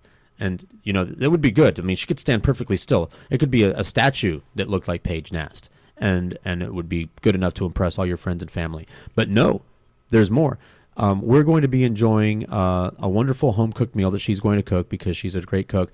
And then we're going to be having original cocktails before, during, and after the meal. What? Original cocktails? Yes. My stunningly beautiful wife is going to be master mixologing. I just made up a word in honor of you, Randy. Thank you. My creative. master mixologist wife is going to be just doing something original. She's just going to create drinks that have never existed before. As a matter of fact, shout something out. Shout out an ingredient, and she'll make a drink all around it. It's like Iron Chef with alcohol. And that's what she does. And she brings in this giant, did you see it? It was like this trunk full of different mixing ingredients and everything, and mix it all together. And last night was tequila, which I love tequila. I'll drink a ton of shitty tequila, but this was wonderful. It was Partida tequila. The dark, medium, and light stuff, and she was mixing drinks with all of it, and it was great and wonderful. And by the way, I don't know if you noticed, besides the dark one that I stole, right? I jacked it. Your name is synonymous with stealing. I'm very aware of that. Yeah, Thanks. So you got jacked. Yep. Look over there on the counter. It just so happened while I was cleaning, I put that over there. It's very innocent, but there it is, the sweet nectar. Would you grab that, Larnell? And bear in mind that you're wired up, nice long arms. Have you ever had this, Randy? What is that? Looks like syrup. Or it is. It's organic agave nectar. You would want to put this on a cracker or on your pancakes. Okay. I've had agave. Wait, why am I a cracker? I'll get it. Have you had this? I have had Oh my agave God. nectar before, but Really? not like that. I just want. I'm going to drink this. You want to say? It's not. It's good. You're good. Yeah. All right. Isn't it yummy? I would totally, because I tried to not eat pancakes and waffles. They're fattening, but I could just put that on everything. I said I want to put it in my Earl Grey tea. I put that on everything. So anyway, thank you, Paige, for visiting. And she said, "Yeah, I'll visit you people all the time and Now I'm bring all stuff sticky. and get distributors to bring That's alcohol." why I avoided it. Yeah. Well, we have big giant bottle of hand wash. As a matter of fact, let me hold some of that. Look at that. Thank you. You know why I got this size bottle? Because you're very, very dirty. Because they didn't have a bigger one. Oh. Can't get enough hand sanitizer, especially with the bathroom is clear over there. Way clean over there. I think the neighbors know when we're doing a radio show now. When they see people running down the hall. That's Out of the way. These people don't know. And in a radio station, when you work in a radio station, only the new people don't know. You can tell who's new in the building by the fact that you're running down the hall, breakneck speed. You got to go to the bathroom, so you're running full tilt down the hall. And here's some asshole you never saw before standing in the hallway looking at you like you're an idiot. Standing in your way, looking at you like you're an idiot. Why are you running down the hall? Oh, you're I'm the just new going to guy. stand here in the middle of the hall. I'm just going to stand here in the middle of the hall and look at you like I don't know why you're running down the hall. I got 30 seconds. Move Right. it. They don't know, and they're standing there. They'll stand there like an idiot. Or get me a new pair of pants. And you're like, don't you make me stop running. You're like, as you're running towards them, making eye contact all the way. Don't you, motherfucker, don't you make me stop running. Get out of my way. And they don't get out of your way. And so you have to stop right in front of them and go, excuse me? And they're looking at you like you're an asshole. Like, you shouldn't be running down the hall. It's like, when my shift is over, we're going to have a talk. This is what you're thinking in your head. You're not saying this. You're just like, excuse me. Ooh, I got the reverb going there. Did you hear that? A little subtle reverb. Put your own effects on. That's talent. Excuse me. Or sometimes, here's the part, man. Speaking of radio stories, you're not the only one with radio stories, Adam Kirshner, but I'll just tell them here. I can only have time to type. I don't want to look at a computer anymore at the end of the day. We would, whenever there was food at the radio station, 9 times out of 10, if food showed up in the kitchen, in the kitchetorium, which I like to call it. Kitchetorium. It's the cafetorium. Whatever. If food showed up, vats of lasagna, stacks of pizza, those tin food trays, Junk food. Lined up next to each other. Just good food. Food. Just yummy food. Like catered food from a restaurant or something. Good food in a radio station. You've seen this happen. If ever during the Neil Rogers show, if there was food in the kitchen, 9 times out of 10, it was because we arranged it. And by we, I mean me. It was because it was Neil's power, the power of Neil that is why the people were bringing the food. But I'm the person that makes the phone call. I was the person that makes the arrangements. I'm, me. Junk food is fat. Do you keep saying junk food? Yeah. Why? Because it seems like stuff with fat. That's what from restaurants all over the place, man. Well, think about the calories, George. You gotta look at the calories. Well, I think junk food. I'm thinking like Cheetos, potato chips, and stuff. But then also lasagna also has some stuff in fat. Yeah, but I don't call lasagna junk food. Yeah, do you? I call lasagna delicious. And most people, delicious. And all the other things. But no, not junk food. Not what we would consider junk food. Okay, are you sure? Burger King. Yeah, I'm really sure. I mean, some people might consider pizza junk food, but most people wouldn't. They just call it pizza. Not great food. But no, food, good food, free food. That's the important part. That's the point I'm trying to get to. Free food for the staff. Where is it? Arranged by the Neil Rogers Show. Oh. Okay. It's there because of the Neil Rogers Show, and it was arranged by George. So here it is. The guy on the air has got, I got 3.5, maybe 4 minutes to run downstairs, throw some junk food on my plate, Larnell. Throw some, grab some pizza, throw some food on my plate. Now, everybody that works in radio, they know when they see one of the DJs or the producers pop into the room, get out of their way. They've only got seconds to pop in, grab a plate, and go back up, and then they're going to be eating all alone in their little booth. They don't get to sit outside in the picnic table watching the trees sway back and forth like everybody else and shoot the shit with everybody else and have a nice social lunch with everybody else. They got to go back and they got to eat while they're working, so get out of their way. But then there's that new person, And you walk past the line and you just grab a plate and you're just reaching past people and everybody getting out of the way, but then that new person, hey, what are you doing? What are you doing? What are you doing? Hey, I'm here. What are you doing? And you give them a look. Because you don't want to do it. You don't want to be the asshole thing. You give them a look. Passive aggressive. Yeah, passive aggressive. You give them a look, and I guess this is passive aggressive. Exactly. Because I give them a look, and then I find it the has highest. Its place. I find the highest ranking person in the room. But he was denying it. Yeah. I find the highest ranking person in the room. I find a department head or something, and then I give them a look, like this, like. Yeah. You let this happen. And then they go, like whoever it is, get out of his way. They're on the air. He's on the air. Like whoever it is, and on the coast or on GTR it was usually a female jock. I don't know why they favor female jocks on the coast, but they did, and that's great. That's a good thing. Thank you. That's air staff. But get out of their way. He's on the air. Get out of his way. So there you go. And speaking of things that I love management, one of my favorite Gary stories, the two Garys, Gary Bruce and Gary Mills. Gary Mills was the comptroller, the senior accountant, and Gary Bruce was our program director. And Gary Bruce had a no eating in the control room policy. However, because Neil would eat on the air and nobody could stop him, I was allowed to eat on the air. And if I was allowed to eat in the control room during my shift, other people would take the opportunity to go in there and eat also. So it was a quiet place. So would you eat pizza, lasagna? Yeah, steaks, whatever they brought. You understand? We had restaurant sponsors. You name it, they were a sponsor, and so they would bring things like Tony Roma's? like Tony Roma's, sure. Villa Deli, they would bring Jew food in, kishkis and tchotchkes. It's interesting, George, how you Frankie call and Chachi? It's interesting, George, you call it Jew food instead of just kosher. Well, it wasn't necessarily kosher. Oh. Like, for example, you can go to a Jewish type restaurant and get yourself a nice Reuben sandwich, but that's meat and cheese together. Definitely not kosher. Yeah, you understand? But Reuben sandwich is actually really good, though. It's very good. Yeah, and you can get a really good Reuben sandwich at a Jew restaurant, but it won't be kosher. So. Does that have dipping sauce? No, that has Thousand Island dressing on it, but I order without the dressing because I don't like sweet on my meat. Oh. Thank you very much. So back to the two Garys. So Alex Rodriguez, how you doing out there, Alex? One of my namesakes out there, long-haired Alex Rodriguez, was sitting there next to me eating a plate of food. And Gary Mills comes into the control room to ask when a spot was going to be running or ask some stupid question. And he's the department head of a completely different department. And he comes in and he's and he goes, "Hey, you're not supposed to be eating in here," to Alex, the other guy. Not me, because I'm running the board. It's doing my shift. Alex is just sitting off to the side there, eating a plate of food. And he goes, "Hey, you're not supposed to be eating here." And Alex goes, "Okay." And he picks up his plate and he leaves. So I go and I tell my department head. I said, "Hey, Gary, Gary Mills was in the control room, asking some question about some spot. Alex was in there eating." And Gary told him to leave.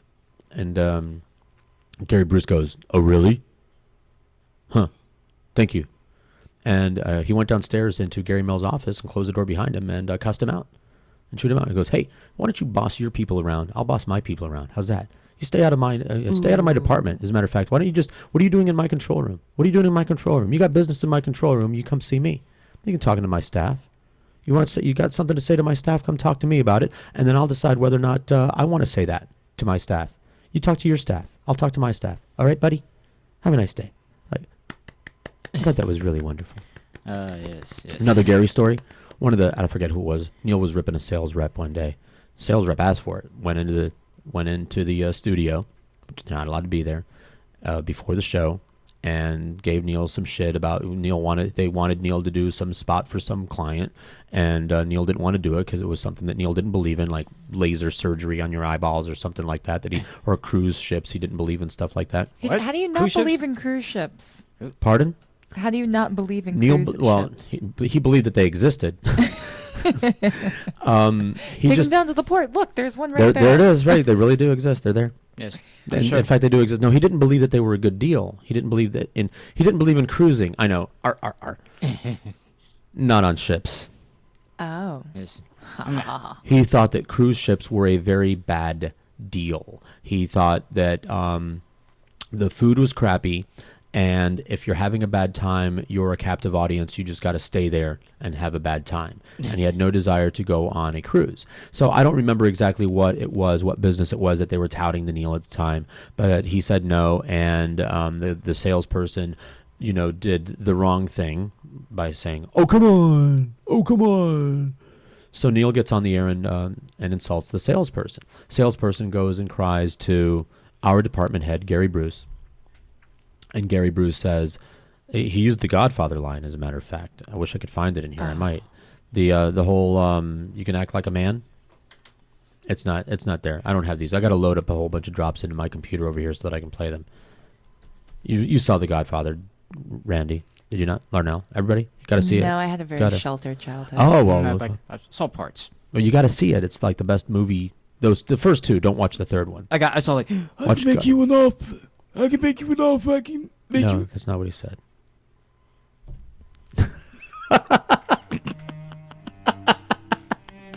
Thank you for the Godfather music.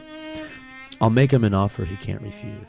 No, you guys said like this. I can make him an offer. But that's not what he said.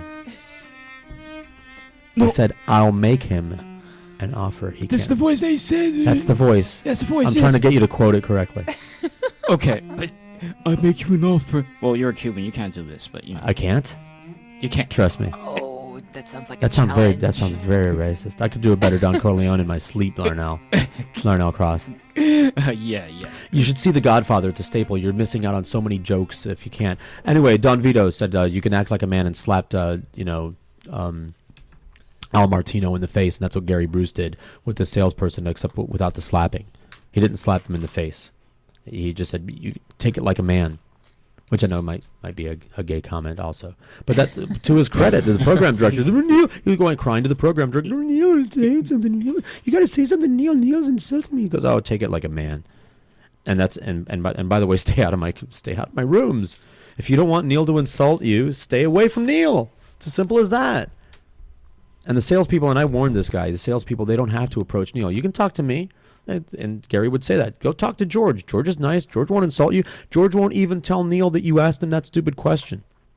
But they do. They come in and go, well, Neil, do you think Neil would do a spot for laser surgery on a cruise ship? And I'll say, no, we definitely won't. Nuts to you. What do you know? And then they'll walk right. Don't go in there. Don't. All right. Whatever. You were warned. Yeah. They don't listen to me. They don't want to listen to me. They never did. Oh, the best one, I should probably save all these stories for afterwards. The best one was Linda Emery. We have a song about her too, but nobody even remembers that story. It's 2:05 on All Remembering Old Stories Radio, SoFloRadio.com.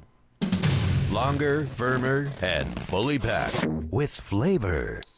SoFloRadio.com. Broadcast radio production, sound design, audio, talk shows, commercials, trailers, voiceovers, webcasting, engineering, music.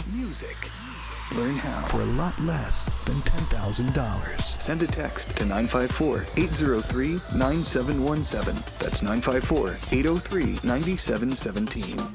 Yoga Gangsters, a Miami-based nonprofit organization, provides free yoga programming to youth and young adults who are either at risk or in crisis. The Yoga Gangsters' mission is to use yoga as a tool to teach youth self-awareness, self-respect, and self-control. If you're interested in establishing a program or wish to make a contribution, contact Marisol at 305yoga.com or explore their website, yogagangsters.org. In these hard economic times, you've got to do whatever you can to save money. One of our biggest expenses can be our cars, especially when unexpected repair bills hit. Not anymore. If you have a car, truck, or SUV, you could stop paying for all covered repairs. That's right. You might not have to pay a penny more than you want for repairs. Just call 1-800-610-7840 right now to see if you qualify. Repairs for your engine, transmission, and much more can become a thing of the past if your vehicle has less than 130,000 miles. Just call 800-610-7840 today and get your car protected, saving you hundreds, even thousands of dollars. Phone lines are open right now. See if your vehicle qualifies. Just call 1-800-610-7840 to get your car protected today. Call 800-610-7840. That's 1-800-610-7840. Never pay for covered car repairs again. Just call 800-610-7840. That's 1-800-610-7840. Here's the latest ratings you asked for. What is this? Where did all our listeners go? SoFloRadio.com. SoFlo, what channel is that on? It's online, sir. Wi-Fi radio. Oh, I see. But what channel is it on? Put your business on the leading edge of media advertising with the SoFloRadio.com network. Unlike antiquated AM or FM radio, your professionally produced 30 or 60-second ad will be heard live on SoFloRadio.com during the day and will be downloaded thousands of times a day on SoFloRadio.com, as well as being heard on our free podcasts on iTunes. Wi-Fi radio and Bluetooth are now available with BMW, Ford, GM Cars and Trucks. Don't get left behind. Contact SoFloRadio.com for details and our very affordable rates. SoFloRadio.com. Stay ahead of the game.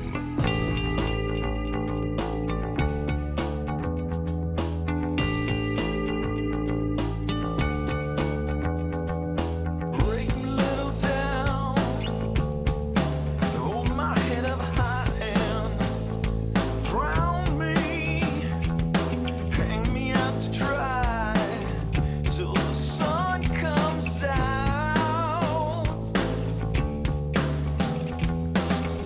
little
212, SoFloRadio.com, George Rodriguez show. We got Randy Rocks over here. We got Jack Frost over there. And then Larnell Cross. That's his real name over here. Everybody's making up a fake name, Larnell. I just thought I'd warn you right now. I make up a new one every day. I still don't have my voodoo. Was that the name? What was that? That's pretty good. That was like Wookiee. Yeah.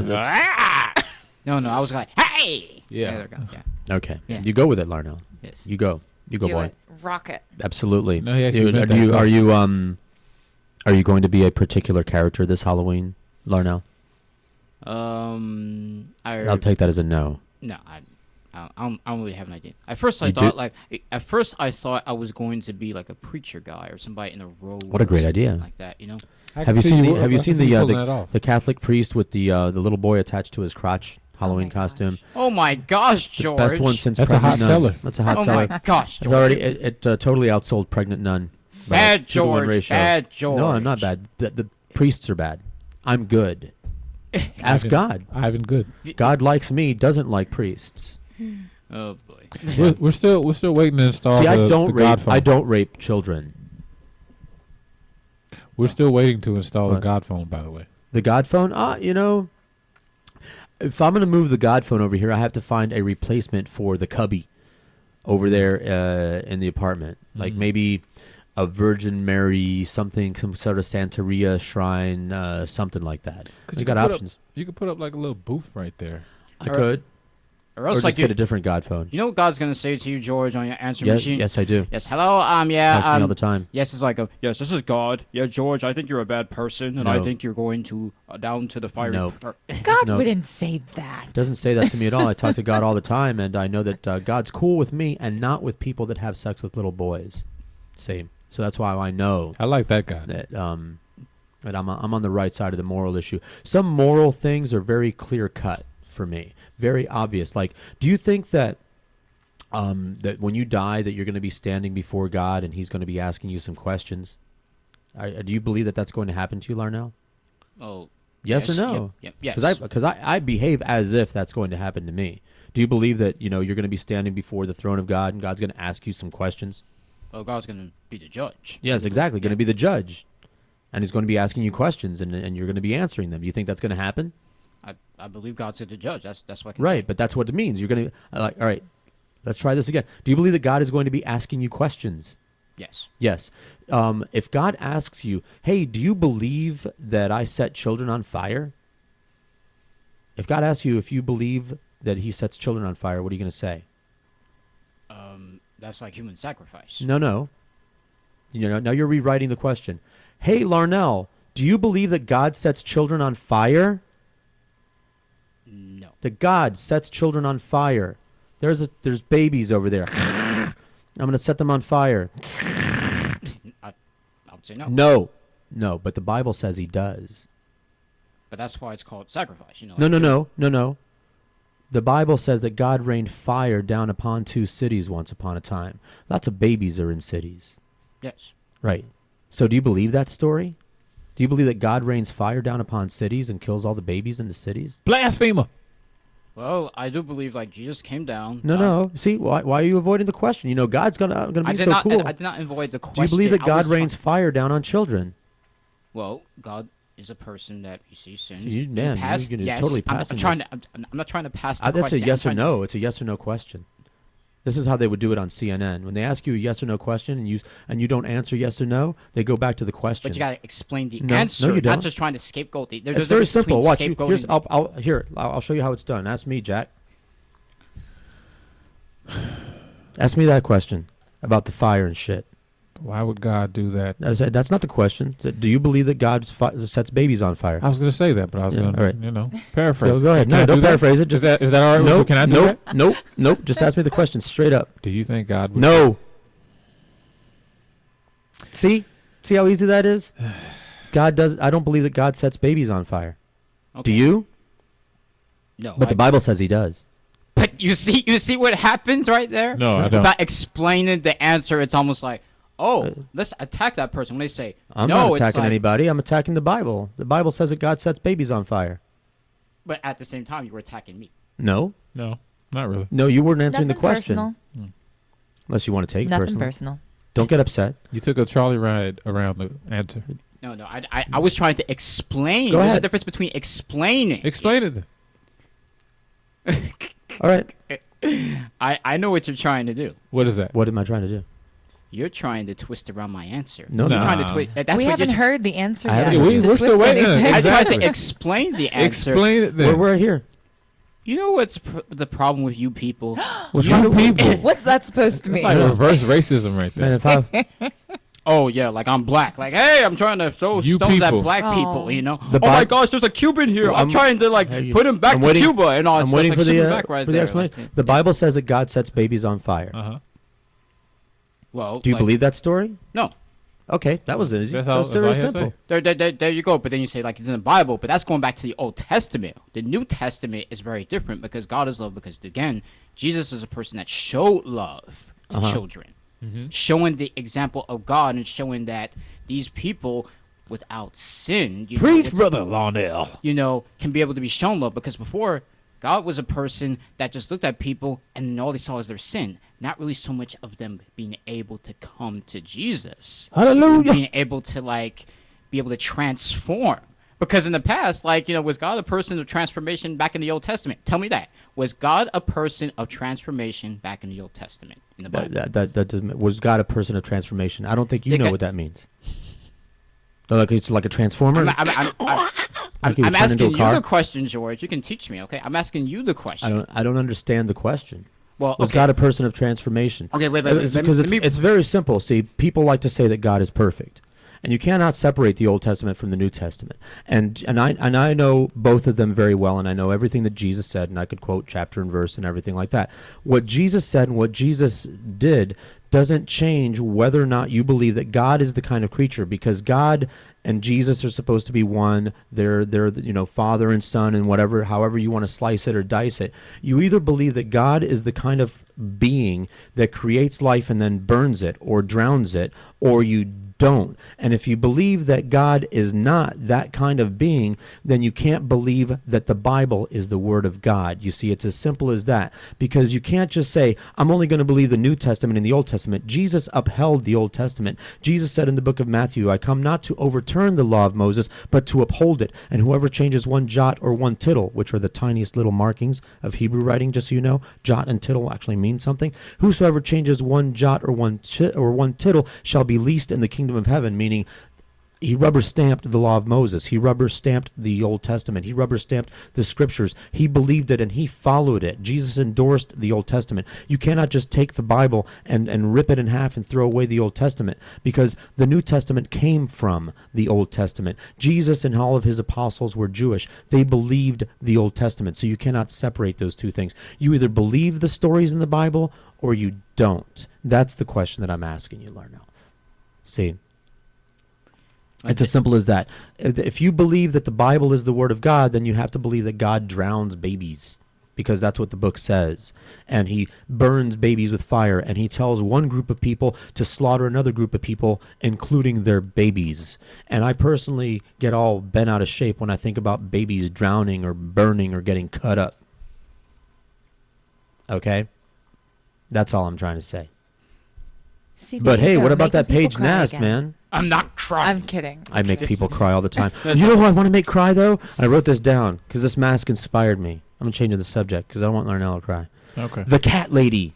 I want to make the cat lady cry. Who's the cat lady? Specifically, I actually want her to scream in terror and run shitting her pants down the street. And it's Halloween.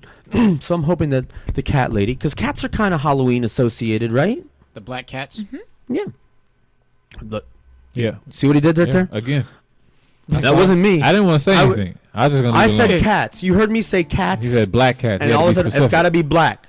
Why does the cat have to be black to be all spooky? Oh. Spook. Really? George? Man. Just walking in. I didn't crack the bat. Yeah. I didn't crack the bat. Or the whoop, Just, per se. yeah, just right there, man. It's just society. Society programs you Blame it on to use this society. kind of language. I'm totally blaming it on society. Okay. As a matter of fact, I was raised in the South. I was reared in the South, so I'm blaming cracker society. You still hurting? Yep, I'm still sore about it. That joke's gonna get old one of these years. Yeah, so look at it this way. At least us Okay. black people nowadays are okay. We don't have to deal with none of that because we live in a post-racial society. So that's right. There's no more racism, and it's great. Nope, And by the way, nope. if you're Wow. black and you're a Christian, you should probably thank God for those slavers, because you wouldn't have heard about Jesus if it wasn't white for man massa. hadn't whipped that into your ass. If it wasn't massa, Like, come Worship on. Jesus.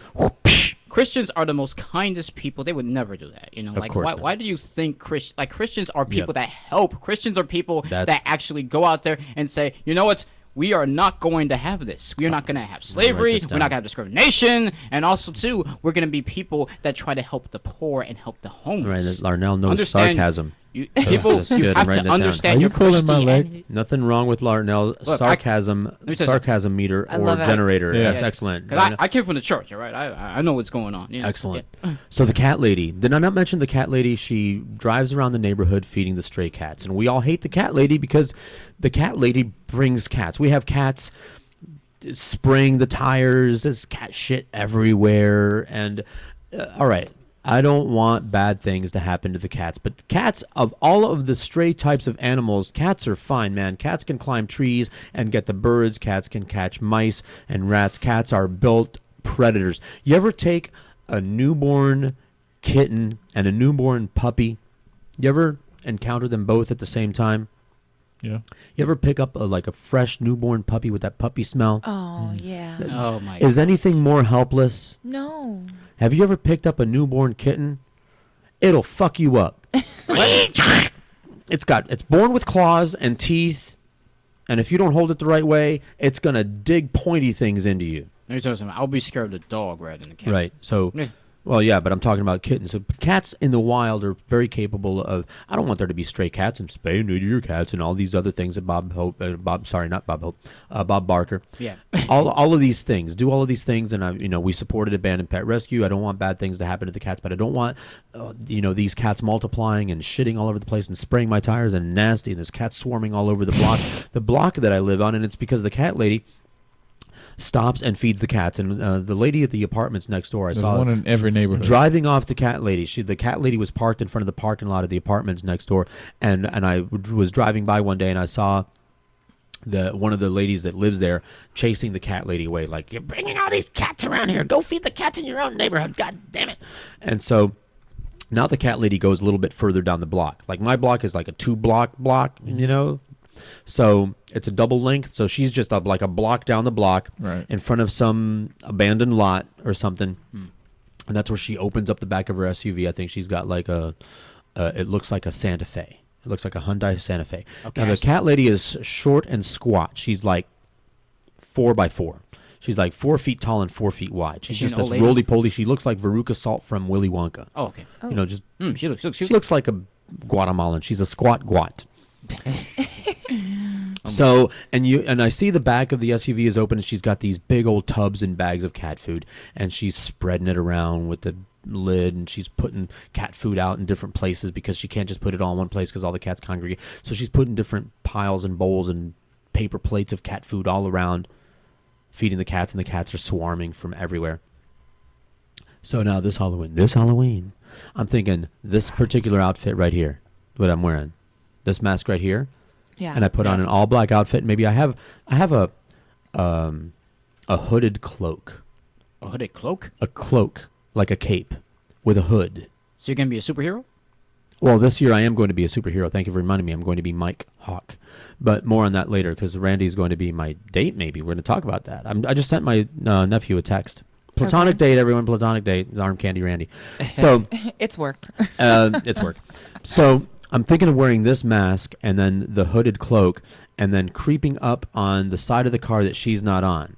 All right. Mm-hmm. And then walk up next to her, walk up around the car. Like she's going to be in the back of the car feeding the cats. And I'm going to walk up on the driver's side. Why the driver's side? Because I want her to run down the street, not just jump in her car and leave. Mhm. I want to. Just get all hysterical. I want her to drop some pounds. So I'm thinking I'm just going to walk around and I'm just going to peek my head around the corner and here's what I can't decide on. Just peek my head around the corner and say nothing. Just look at her, and not say anything at all, because I don't have to. You Yeah. understand? I just peek my head around the corner wearing this shit. And just look at her. Yeah, and just look at her. Or I could peek my head around the corner and go nim nim nim nim nim nim. So I like that sound.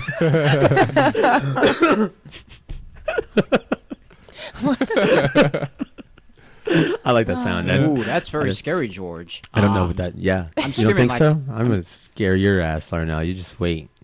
Oh please. You don't think I could? It sounds like a challenge. It's Halloween. It's time for the frightening of Larnell. No, don't worry. I have Jesus on my side, so. Yeah. So do I. You know that's the funny thing about having Jesus on your side. So many people fight wars all the time, and they both have Jesus on their side. Mm-hmm. They both claim that Jesus is gonna all that. Oh man. Oh, so speaking of funny things, my family party's coming up, and I'm going to be dressed as Mike Hawk because this year I have to reprise the character because I've got, thanks to Randy, yes. Two new elements this year, Randy. Yours is one of them. Okay. I got the second element because I had decided that I'm going to do it right. It's like the gold wings are the missing piece de resistance. I've got actual gold wings because Mike Hawk is a hawk. Yes. So now I've got the gold wings. That was missing. The costume was complete, but there was one thing missing. The Mike Hawk shirt that I have is kind of baggy and big. Now superheroes are supposed to be muscular, so I actually bought one of those padded muscle shirt things that I'm going to put the shirt on over it. So Mike Hawk is going to be very big this year and have gold wings. Now, is Mike Hawk your own superhero? Or yes, it's an original creation. It started out as just a conversation that we were having on the radio because I hate my name, so I'm always coming up with fake names like Ivan Bad, Skid Marks was my name for a while, Jack Ball. I was Jack Ball for a while. Mm-hmm. And how were you? Jack Ball, and then for about a week there was Mike Hawk, and that kind of grew some legs. You know, people kept calling in, and we kept making Mike Hawk jokes the entire show, and so the identity started to develop. And then subsequently, I found a Mexican wrestler mask on eBay for $9.99, free shipping, and it was it's blue and gold and red, and it looks like a hawk face, like Hawkman. So one thing led to another, and there you go. And so now the costume is complete. I got a utility belt. I have a megaphone because every superhero should have a power. So Mike Hawk is loud. That's my mask. As a matter of fact, look, I didn't even know that we had it over there. And if you want to borrow the plague mask, feel free. I gotta dust this thing off. Look how dusty this thing is. See, Larnell, this is Mike Hawk. Ah, okay. Wow. Like what do you think? Oh, it's interesting. And the gold wings, see, because Randy, the gold wings are going to match the gold here. Yes. Yes. It looks like those Mexican style wrestlers. Yes, it just so happens to be a Mexican wrestler mask, not coincidentally. It looks like a Mexican style wrestler because it's a Mexican wrestler mask. Ah. Yes. With the laces. Get it? And he's got a utility belt because Mike Hawk is handy. You see, George can be influenced by Mexicans. I love Mexican food, and what do you call it? I like Mexican music way more than I like Cuban music, for example. Nice timing on that. Oh, you weren't supposed to hear that. Darn it, my preview button. You have to pot it down. It's all the way down. Sorry, I'm coughing. I'm getting messages from people, family members. So speaking of family events, I should probably save this up. We're having a huge, a big bunch of us, like maybe 14, 15 of us, all Cubans except my, my daughter was born here, of course, but she's still a Rodriguez.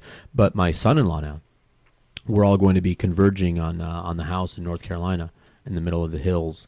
With the hillbillies. Now people say, "Oh, the Cubans up there." It's like they're very used to Cubans up there. They see a Florida tag, Dade County tag. First of all the property that's owned in that particular neck of the woods, that particular red neck of the woods. That's right. You heard all about that yesterday. Yes. They know that those are the people that are there on vacation and they have money. They see a Florida tag pull up to the front of the store. They flip the prices around real quick to tourist prices, real quick. Like, hey, the Cubans are here, quick, change the prices around. Go stall them while we change the prices around. Go put the clothes out. Say gone fishing for 5 minutes while we switch the prices around. But it ought to be interesting because these people are very used to comfortable. Their homes are all really nice and comfortable down there in Kendale Lakes, Coral Gables, and they're going to a fancy tent. Yeah, it's going to be interesting, and there's going to be all kinds of kids and stuff up there, and maybe they should just take all their guns, because you can shoot people, torture people up there. Nobody will hear you. Mm-hmm. Is that your computer right here? Yes. Oh, it sounds like an aircraft carrier. 28 till 3. Is that old? Loud Computer Radio, SoFloRadio.com. At SoFloRadio.com. We do big things. Is your computer getting slower? Can't get your smartphone to work with your PC? Or is the internet taking so long to load that it seems like the worldwide wait? I'm Luke Ford, CEO of My Computer Works. Every day we help people just like you fix their computer problems. We offer an affordable way to help you with your computer. It's fast, safe, and reliable. It's My Computer Works. Technology keeps advancing and it's very hard to keep up. So My Computer Works is definitely a service that I can't do without. Just call 1-800-618-3090. That's 1-800-618-3090. Do you have student loans and are worried about making your payments? Stop worrying. Now, Direct Student Aid can help you if you are behind, if you are late, or even if you are in default on your student loans. We can help cut your payments fast. We provide student loan relief, getting you relief from your student loans right away. We will stop any harassing phone calls, stop any wage garnishments, and even remove any tax liens. No matter how much you owe or how far behind you are with payments, call our established Direct Student Aid toll-free assistance line right now. We can fix your student loan problems guaranteed. That's right, we guarantee we will get your student loan out of default and cut your payments right away. We have helped thousands of people just like you fix their student loans. Best of all, it's 100% guaranteed. Don't go another day with your loans behind or in default. Our specialists are waiting for your call. Call 866-855-6516. That's 866-855-6516. Again, call 866-855-6516. That's 866-855-6516. Put a team of professional consultants behind your home or business computer with Key Information Solutions, providing solutions to your internet and computing needs while keeping you on the cutting edge of technology. Preventative maintenance and networking support, hardware and custom-built computers. Let Key Information Solutions be your personal tech staff for your home or office with affordable hourly, monthly, or annual rates to fit anyone's budget. Call Key Information Solutions now. 954-973-3374. That's 954-973-3374. Or visit keyinformation.com. Here's the latest ratings you asked for. What is this? Where did all our listeners go? SoFloRadio.com. SoFlo, what channel is that on? It's online, sir. It's Wi-Fi radio. Oh, I see. But what channel is it on? Put your business on the leading edge of media advertising with the SoFloRadio.com network. Unlike antiquated AM or FM radio, your professionally produced 30 or 60-second ad will be heard live on SoFloRadio.com during the day and will be downloaded thousands of times a day on SoFloRadio.com, as well as being heard on our free podcasts on iTunes. Wi-Fi radio and Bluetooth are now available with BMW, Ford, GM Cars and Trucks. Don't get left behind. Contact SoFloRadio.com for details and our very affordable rates. SoFloRadio.com. Stay ahead of the game.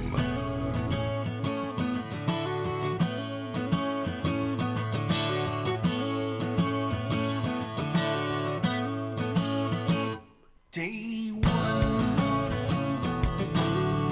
Every two needs one. Always feeling quite unsure, questioning what is understood. Moving images in my mind. What was yours will now be mine. Represents of mine. Mine has been shown every kind. And God was all alone. He was there, cast a stone. And that color brings me life. I used to dream in black and white.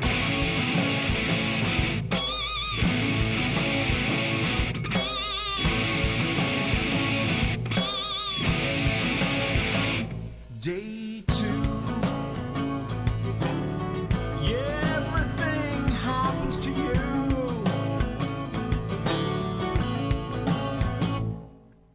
Like the world is just a dare. Still you run around without a care. Glass half full, but you don't mind. All it seems is you have time. Represents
Tango camisa. What? Here, I really have it. Here's a shirt for you over here. Chris might have. I don't know. It gets hot in here later in the afternoon. 20 till 3, SoFloRadio.com. The George Rodriguez Show featuring Randy, Jack, and Larnell, who is going to heaven. And we would talk about the whole thing, man. Like my refined. We'll have deep philosophical, religious conversations. I'm sure at one point, Larnell, because I used to be very, very, very devout. And I went to church 3 times a week, and plus youth group, plus Bible study, and I was on the Bible quiz team. And I wanted nothing more than to do the right thing by God. And as far as like do what God wanted me to do, and live up to whatever God's goals for me were, etc., and so forth. And so I really endeavored to do that, and I tried hard, and I read the Bible a lot, not just the Bible, but other books too, and books about the Bible, and what other people had to say, and this and that. But ultimately, you know, when you let yourself think, which is why people, the clergymen don't want you to think. They just, accept what I say, put the money in the plate, shut up, go home. They don't really want you to think, because once you start thinking, the first thing that you're gonna realize is that you don't need them, the clergymen, the middlemen, and that everything that you believe about God and or Jesus came from men and stories that they wrote. Whether or not those stories are true or not, whether or not you believe them or not, they're stories that came from men. Men wrote these things down, okay? It isn't like God didn't appear to you one day and start telling you some things, right? Some people told you some stories and you believed them, probably because you wanted to believe them. Probably, in most of our cases, when we chose to believe the stories that we wound up believing, we believed them not because anybody gave us any evidence, and we believed them not because we compared them to all of the other stories that everyone around the world wrote. We believed them because they were presented to us by someone that we trusted, like a parent, my sister, something like that, for example, right? Isn't that how it came to pass? You didn't read all of the religious books of other cultures, did you, before you settled on Christianity? Did you? Did you read the Bhagavad Gita? Did you read the Quran? Did you read the Avesta? Did you read the Tripitaka? I like saying Tripitaka. That's the Buddha book, by the way. Did you read any of those other books? And by the way, Christianity is the religion of another culture. Your people and my people worshipped a completely different religion before we were both of our ancestors were converted at sword point. We're going to make them an offer they can't refuse. In both of our cases, people of another culture imposed their religious beliefs on our ancestors, and our ancestors had no choice but to convert to Christianity. So it isn't even the original religion of our cultures. So when you choose a religion, don't you think it'd be a good idea to read what everyone else wrote? Because those are stories too, and some of them are much older than the Bible. Like I would say to basically just understand the cultures and understand the content, because actually now I actually do that. Oh, good. Yeah. So actually, that's a good thing. I got some books to lend you, because I got a bookshelf full. Because I want to know what everyone has to say on the issue. If I'm going to make my mind up, I want to hear what everyone has to say on the issue before I make my mind up. Maybe some of the things that other people wrote make more sense than the first story I read. That's like buying a car, but you're only going to test drive one car. What if you go to the Yugo dealership first? Mm-hmm. You're fucked.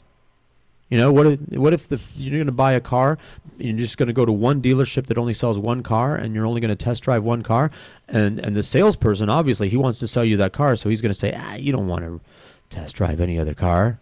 You really don't want to even go to another used car lot or a new car lot. You don't want to look at those other cars. Those other cars are bad. Those are bad cars. Don't you think that you should test drive more than one car before you settle on which car you want to spend the rest of your life driving? Did that make sense? I guess that makes sense. But do you have an Instagram account? No. No. Well, that's too bad. Okay. Because I wanted to borrow it. Jack, can I borrow your Instagram account? Sure, of course. I want to buy this gun here. Okay. It's like an AR-47. Wait on it. I'm going to give you hash mark. You want a gun, George? Hash mark AR-15. I'm sorry, it's an AR-15. Okay. I would like to have an arsenal and a lot of ammunition. I used to have guns, and then I sold them because I needed the money, and now I want more. You can do hash mark shooting, hash mark guns. This is an interesting story. People buying guns on Instagram with no background check.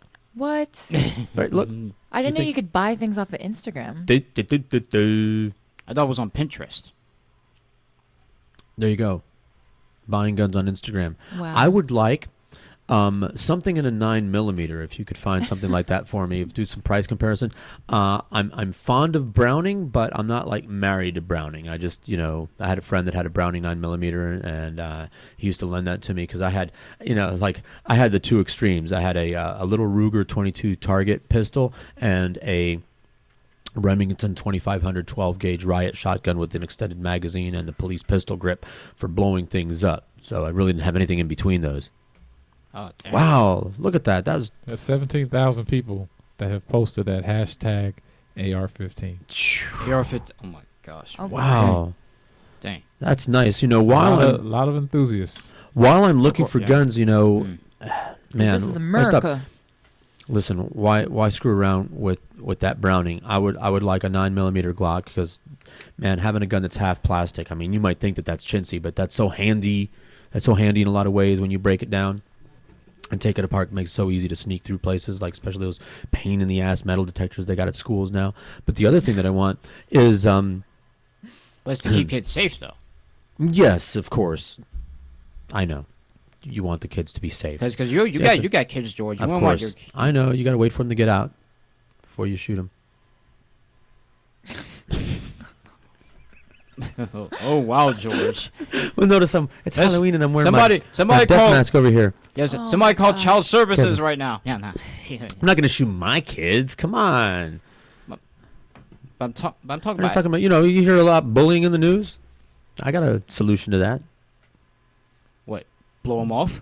Yeah, just shoot the bullies. Well, here's the thing. Is that, I'm being totally sarcastic over here, obviously, but that's what winds up happening. These kids that are bullies that are bullied are the ones that wind up flipping And becoming bullies wigging, themselves. and well, that's a little bit that they consider it retaliation, but the bullies break their brain.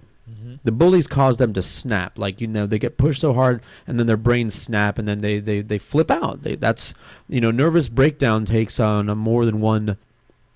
It manifests itself in different ways. Okay. And these people wig out. These kids wig out. They get to the point where they can't take anymore, and then they come back and they want people to pay. And unfortunately, it's they make a lot of people pay, not just the bully that bullied them. And that's too bad. Yeah, because none of us can relate to that. I wasn't particularly bullied. I mean, there were assholes in school that just pretty much fucked with everybody, and I was as much a victim of those kinds of people as anyone else, but I was never singled out because I'm so cool and a smart ass, funny, and a smart ass, and I was just I just had good social skills, and usually the people that bullies single out are individuals, loners, social misfits, outcasts. Wow, people that can't because bullies are ultimately cowards, so they're not going to go after a kid that's got a lot of friends. They're going to go after somebody that if they pick on them, they're not going to have to deal with the people on the other side of them. So that's bully mentality 101 right there. They're going to look for some loner individual. And nobody likes that guy anyway, so when I fuck with that guy, nobody's going to come to his defense because nobody likes that guy anyway. That's the kind of person that bullies go try to single out. And But that's not to say. aren't bullies acting out of like their own low self-esteem? Sure. Yeah, in some instances, yeah. It's a cry for attention. And I've always wondered what's going on at that person's in that person's home. As a matter of fact, the lady that was just watching it on CNN, the people that are getting sued, the parents that are among the several parents getting sued. One of the parents that are getting sued, this girl killed herself because she was being cyberbullied. Yeah. So the daughter killed herself. So one of the moms is under arrest for child abuse, for beating the crap out of other kids in the home. So gee, what a surprise that the kids that are cyberbullying some other girl are raised in an abusive home. That doesn't surprise me at all. Right. Shouldn't surprise anybody. Absolutely.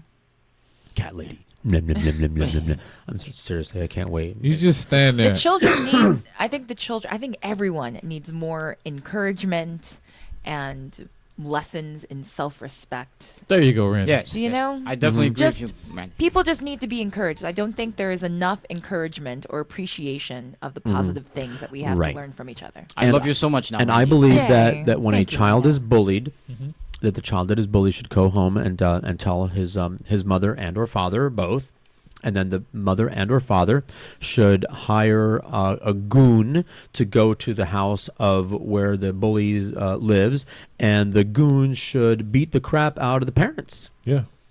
And then leave. And smack the kid. Yeah, little bullies probably come from big We're gonna bullies. smack the kid because, trust me, the kid will get spoken to at that point. You know, Probably a little bit more than goon that. shows up at the door. It's like, "Excuse me, I'm here to see Mr. And Mrs. So-and-so bully parent. Yeah. Your kid picking on some kids at school, so here's what I got to say about that. Bap, bap, bap, bap, bap, bap, bap." Yeah. Put the blame where it belongs, on the parents. You're raising little monsters. You deserve to have the shit kicked out of you for raising these little monsters, unleashing your little monsters out onto the world. This is true. You know? Like, I would never want to go to Larnell's parents' house and smack them. I want to send them a thank you card for raising such a nice boy. Upstanding. Wow. Called you a Yeah. boy. You heard that? Wow. Called you a boy. I know. It's, man, you can't say anything anymore. Clear over your head. Wait, come on now, come on. What about good people? We never talk enough about good people. That's out there. boring as shit, Very man. boring, very Who's good? Who's a good person? Besides me, I'm awesome. Well, there's boring. More Yep. more than not, I am. Would you listen to a radio show? Like, it sounded like this.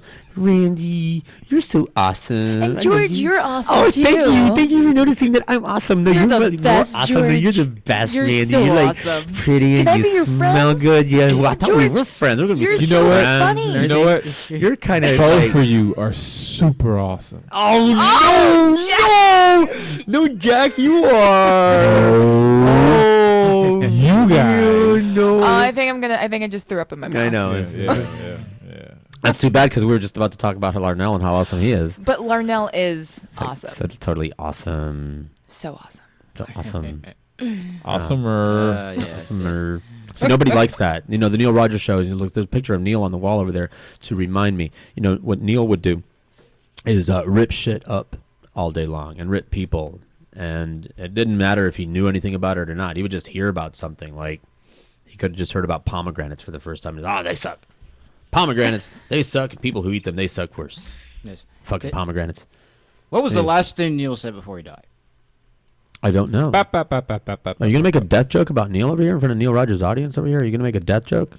Oh, hey, With Neil? the guy's gone, you know. So Yeah, no, man. This is Neil's audience. It's really Yeah. hardcore, man. They're like, Hardcore. they're going to chase you down, man. Pitchforks. The address is 1926 Hollywood Boulevard.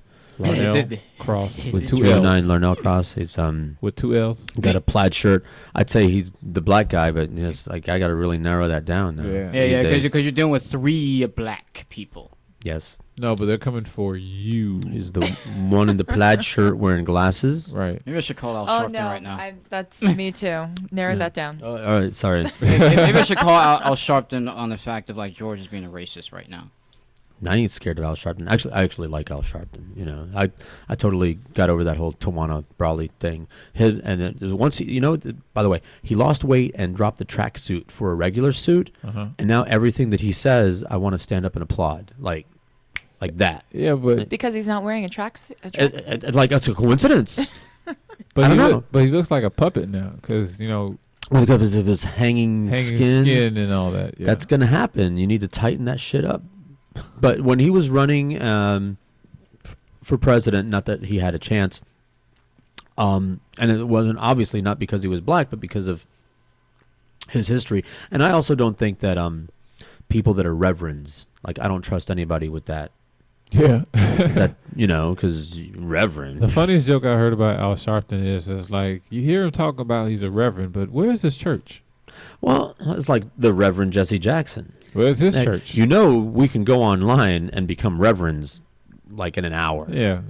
So people throw that term out there, and it's like, don't tell me who to revere. Right. Reverend means the revered. That you are revered. It's like, asshole.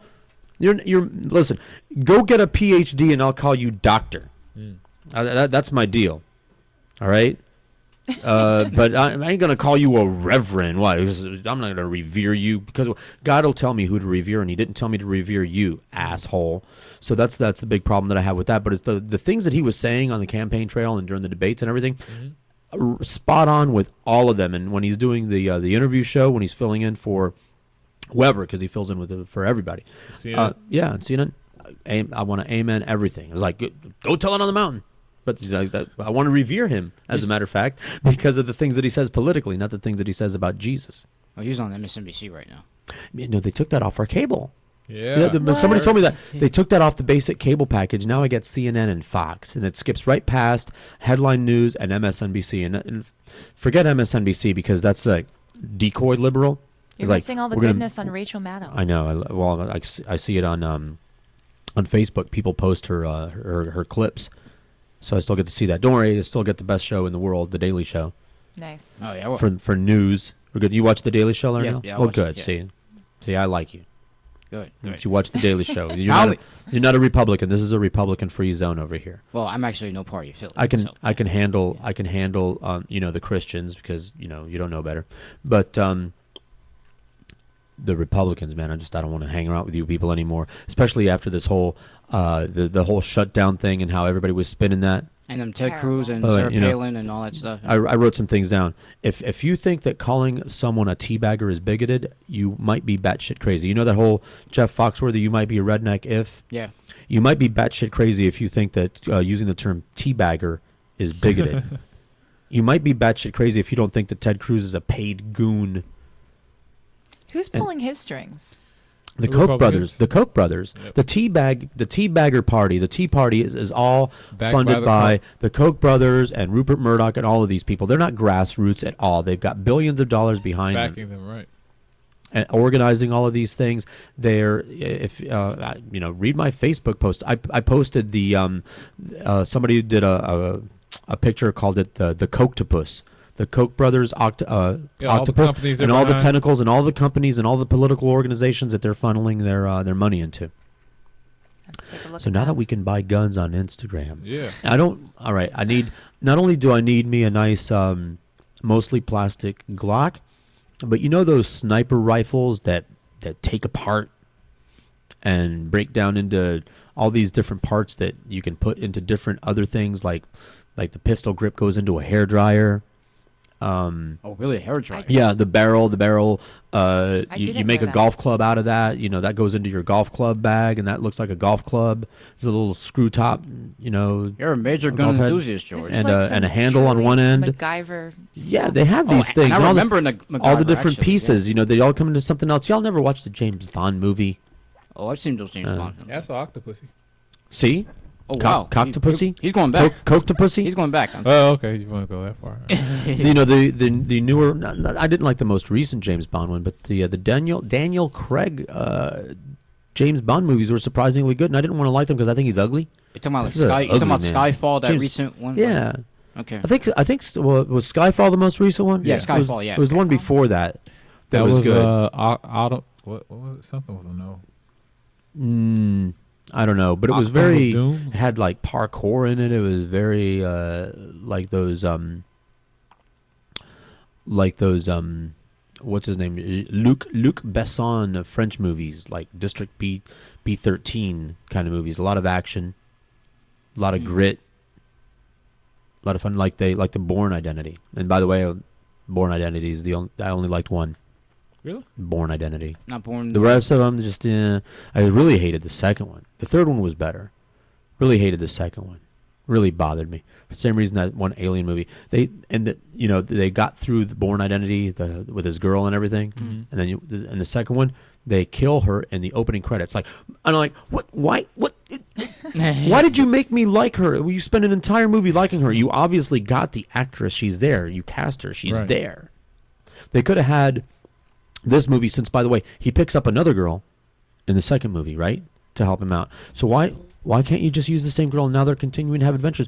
You just undid the happy ending. You gave us a happy ending. It was very happy, wonderful, right to the end, and then they played the Extreme Ways by Moby. Not this. This is Chaka-Chaz. Wow, that means we're getting ready to get out of here. Look at that. Time flies when you're having fun and arguing with Larnell. Thank you so much, Larnell Cross, for being here. Jack Frost, Randy, wonderful job on the board. Thank you. Got the out music going over here. And happy Halloween. Still didn't come up with my Santero name. Something to work on. Got another week. Shucks. Before I told you, Halloween. Papa Chunga. Oh, shucks. Papi Chunga? Papa Chunga. Sorry, Papa? audience. Sorry about that. Not as sorry as I am. Well, I got a Halloween party this weekend, so we'll have lots of stories for next week, I'm sure. Don't forget, we got the She Play, She's Only Rock'n'Roll.com coming up next, and Gnarly Charlie's Totally Awesome Retro Party coming up at 4 o'clock today on SoFloRadio.com. SoFloRadio.com, the South Florida Radio Network.